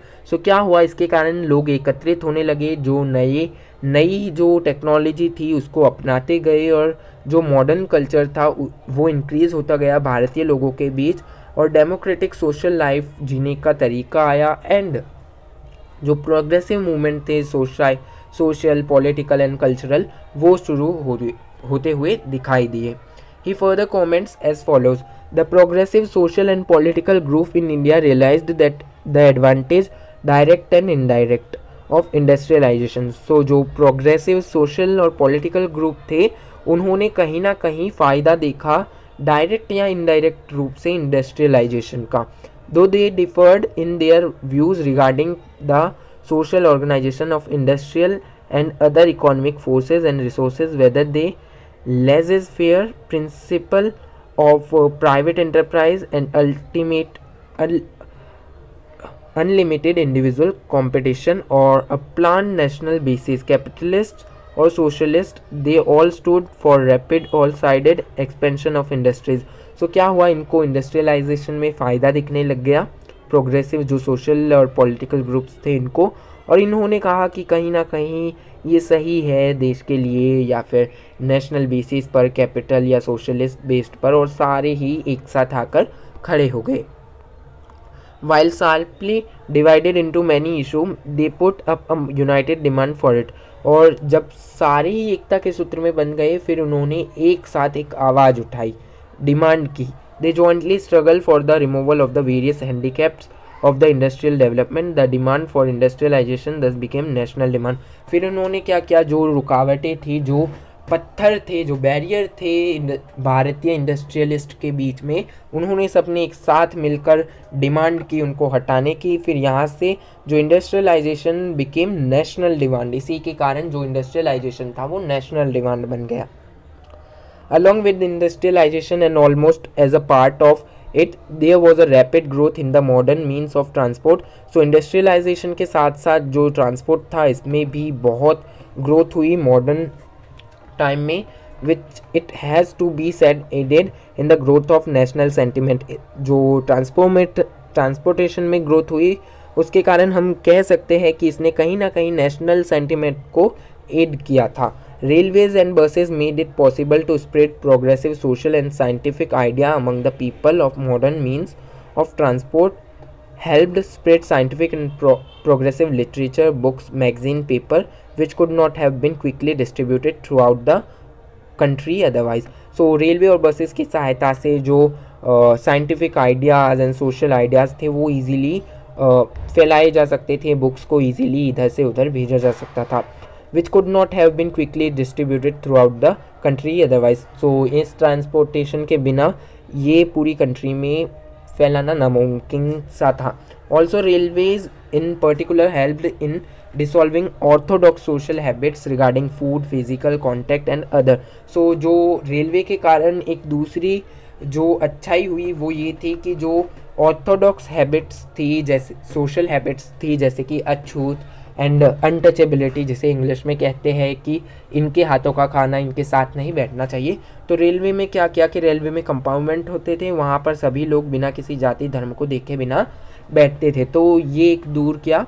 Both Brahmin and untouchables travelled in the railway compartments if they had paid the same fare. So Brahmin और untouchable जो अछूत हुआ करते थे वो साथ ही travel करते थे, क्योंकि दोनों ने ही बराबर फेयर, बराबर किराया पे किया है. Consequently impact on Indian industry is very all comparing and vivid can be concluded by that brought many changes based on human equality and liberal attitude. Overall देखें तो इंडस्ट्रियलाइजेशन के कारण अगर बुराइयाँ हुई है तो बहुत सारी अच्छाइयाँ भी हुई है जो क्लियरली देखी जा सकती है. ह्यूमन इक्वलिटी में बहुत सहायता की है, लिबरल एटीट्यूड को बढ़ाने में बहुत सहायता की है एंड एट्सेट्रा. इकोलॉजी के बारे में अब पढ़ते हैं. We are discussing the colonial structure and various changes that took place during British time. Ecology is the study of organism and how they interact with the environment around them. So देखिएगा, ecology environmental science आप पढ़ रहे होंगे अपने graduation year में. 2023 batch specially मैं बता रहा हूँ क्योंकि उनके पास है ये सब्जेक्ट, कंपलसरी है. सो देखिएगा, इकोलॉजी जो है वो ऑर्गेनिज्म अर्थात जीवों का, जीव जो होते हैं, जीव में आ जाते हैं पेड़ पौधे या फिर जो अन्य जीव होते हैं जानवर वगैरह, इंसान भी इसी में आते हैं. तो उनकी स्टडी है जो एनवायरनमेंट के साथ जोड़कर देखी जाती है. An ecologist study the relationship between living things and their habitants. So ये एक स्टडी है जो लिविंग थिंग्स और इनके हैबिट से जोड़कर देखी जाती है रिलेशनशिप को. In this chapter, we are studying ecological concerns that took place during British colonial time in India. इस चैप्टर में हम ये नहीं जानेंगे कि इकोलॉजी क्या है, उसके कॉन्सेप्ट्स क्या है एंड व्हाट इकोलॉजी जो शब्द है उसका क्या मतलब है. हम सिर्फ यहाँ पर जानेंगे कि इकोलॉजी पर क्या प्रभाव पड़ा ब्रिटिश कॉलोनियल रूल के दौरान.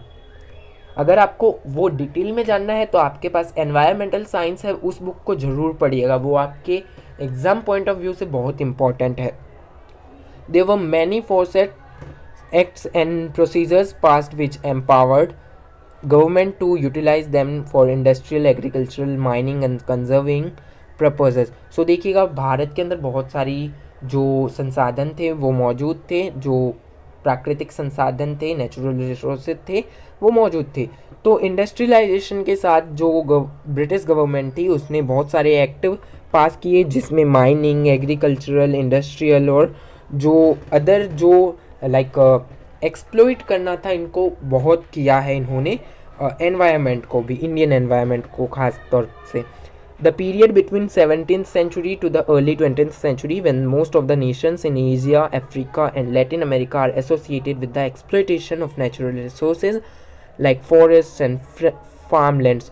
So देखिएगा 17वीं और 20वीं शताब्दी के मध्य जो एशिया, अफ्रीका और लैटिन अमेरिका के जो ज़्यादातर देश थे वो एक दौर से गुजर रहे थे जहाँ पर उनके नेचुरल जो रिसोर्सेज थे उनको उनके फॉरेस्ट को, फार्मलैंड्स को एक्सप्लॉइट किया जा रहा था। किसके द्वारा? ब्रिटिशर्स के द्वारा, कॉलोनियल रूल के द्वारा। In 1865 the first Indian forest act was passed. So 1865 में जो पहला इंडियन फॉरेस्ट एक्ट था वो पास किया गया था। It came into effect on 1 May 1865।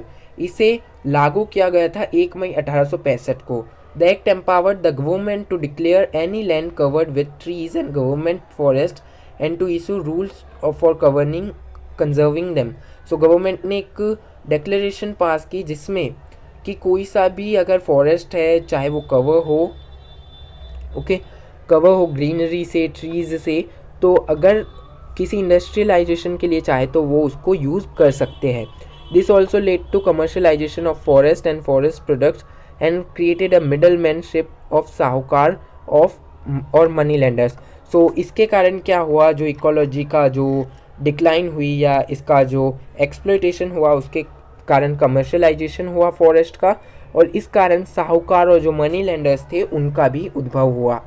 With the Europeans coming to India almost all the traditional relationship patterns and utilizations of resources were being changed. So जैसे ही Europeans Bharat में आए तो जो ट्रेडिशनल हुआ करते थे तौर तरीके भारतीयों के, जंगलों को लाइक पेड़ पौधों को काटने के, फिर वो किस तरीके से उगा दिया करते थे, वो जो तौर तरीके थे यूरोपियंस के आते के साथ ही बदल गए। Firstly with the commercialisation of agriculture product and forest product the expectation of forest dwellers are being changed. जो एग्रीकल्चर का उन्होंने कमर्शलाइजेशन कर दिया, इसमें क्या था, फॉरेस्ट प्रोडक्ट था उसको भी कमर्शलाइज कर दिया। जो फॉरेस्ट ड्वेलर्स थे, जो फॉरेस्ट से अपना जीवन यापन करते थे, उनका भी जो जीवन यापन था उसको भी एक्सप्लॉइट कर दिया। The forest people tried to commercialise the forest products as जो फॉरेस्ट के जंगल में रहने वाले लोग थे उन्होंने जो फॉरेस्ट प्रोडक्ट थे उन्हें कमर्शलाइज करने की कोशिश की। As Gadgil and Guha says that the proportion of the population engaged in the subsistence gathering and the production of food decline. So जो लोग जंगलों से शिकार कर कर अपना जीवन यापन करते थे या फिर फल या जो सब्जियां होती थी उनकी सहायता से अपना जीवन यापन करते थे, उनका डिक्लाइन होना शुरू हो गया। Death of the people engaged in manufacturing, transporting और यूजिंग रिसोर्सेज और एज कमोडिटी इंक्रीज्ड। सो फिर उन लोगों ने क्या किया है, मैन्युफैक्चरिंग में, ट्रांसपोर्टिंग में और जो रिसोर्सेज कमोडिटीज़ थी उसमें अपना कार्य करना स्टार्ट किया। Along with it the long standing cooperation between neighbours created during subsistent hunting and food gathering time became less and less important. So क्या हुआ कि जो जंगलों में रहने वाले लोग थे, शिकार से अपना जो फूड गैदरिंग करते थे, खाना पीना करते थे, वो कम ही होता गया। क्योंकि कमर्शलाइजेशन हो चुका था। Somehow we can conclude that British intervention in agriculture along with forestry was extremely exploitative. So क्या हुआ कि ब्रिटिशर्स ने जैसे ही इंटरवेंशन किया इकोलॉजी में तो यहाँ पर भी एक्सप्लोइटेटिव देखा गया। They had given the foundation of the commercialization of forest area and tried to induce market into the traditional life of the forest dwellers. So उन्होंने जो कमर्शलाइजेशन का फाउंडेशन था वो यहाँ पर भी रख दिया एंड इन्होंने जो फॉरेस्ट ड्वेलर्स थे उनके ट्रेडिशनल जो मार्केट लाइफ थी उसको बदलने की कोशिश की। Some scholars say that the Indian forest act of 1927 which was in operation till 1980 was extremely exploitative in character. So कुछ स्कॉलर्स है वो कहते हैं कि जो इंडियन फॉरेस्ट एक्ट था 1927 में जो कि इंट्रोड्यूस किया गया था, जो कि 1980 तक रहा था, उसने सबसे ज़्यादा एक्सप्लॉइट बर्बाद किया है भारतीय करेक्टर इट्स मीन दैट जो फॉरेस्ट संसाधन थे उनको। Summary, ecology is the study of organism and how they interact with the environment around them. An ecologist studies the relationship between living things and their habitat. In this chapter we are studying ecology. Why? ये तो हम पढ़ चुके हैं, वही है, ये क्या कंक्लूजन है? Glossary, ecology is the study of organism. Same चीज़ें क्यों बताई जा रही है? सो इकोलॉजी को आप जान चुके हैं, सो ये पढ़ने की कोई आवश्यकता नहीं है, टाइम वेस्ट होगा।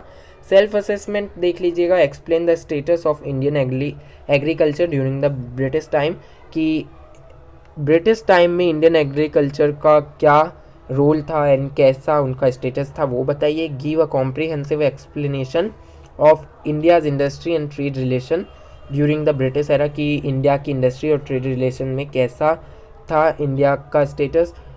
India's agricultural sector was stagnant during the British period. Explain, इसको एक्सप्लेन कीजिएगा। ये कुछ बुक्स है जहाँ से इस PDF को एडिट किया गया है, ये नोट्स है।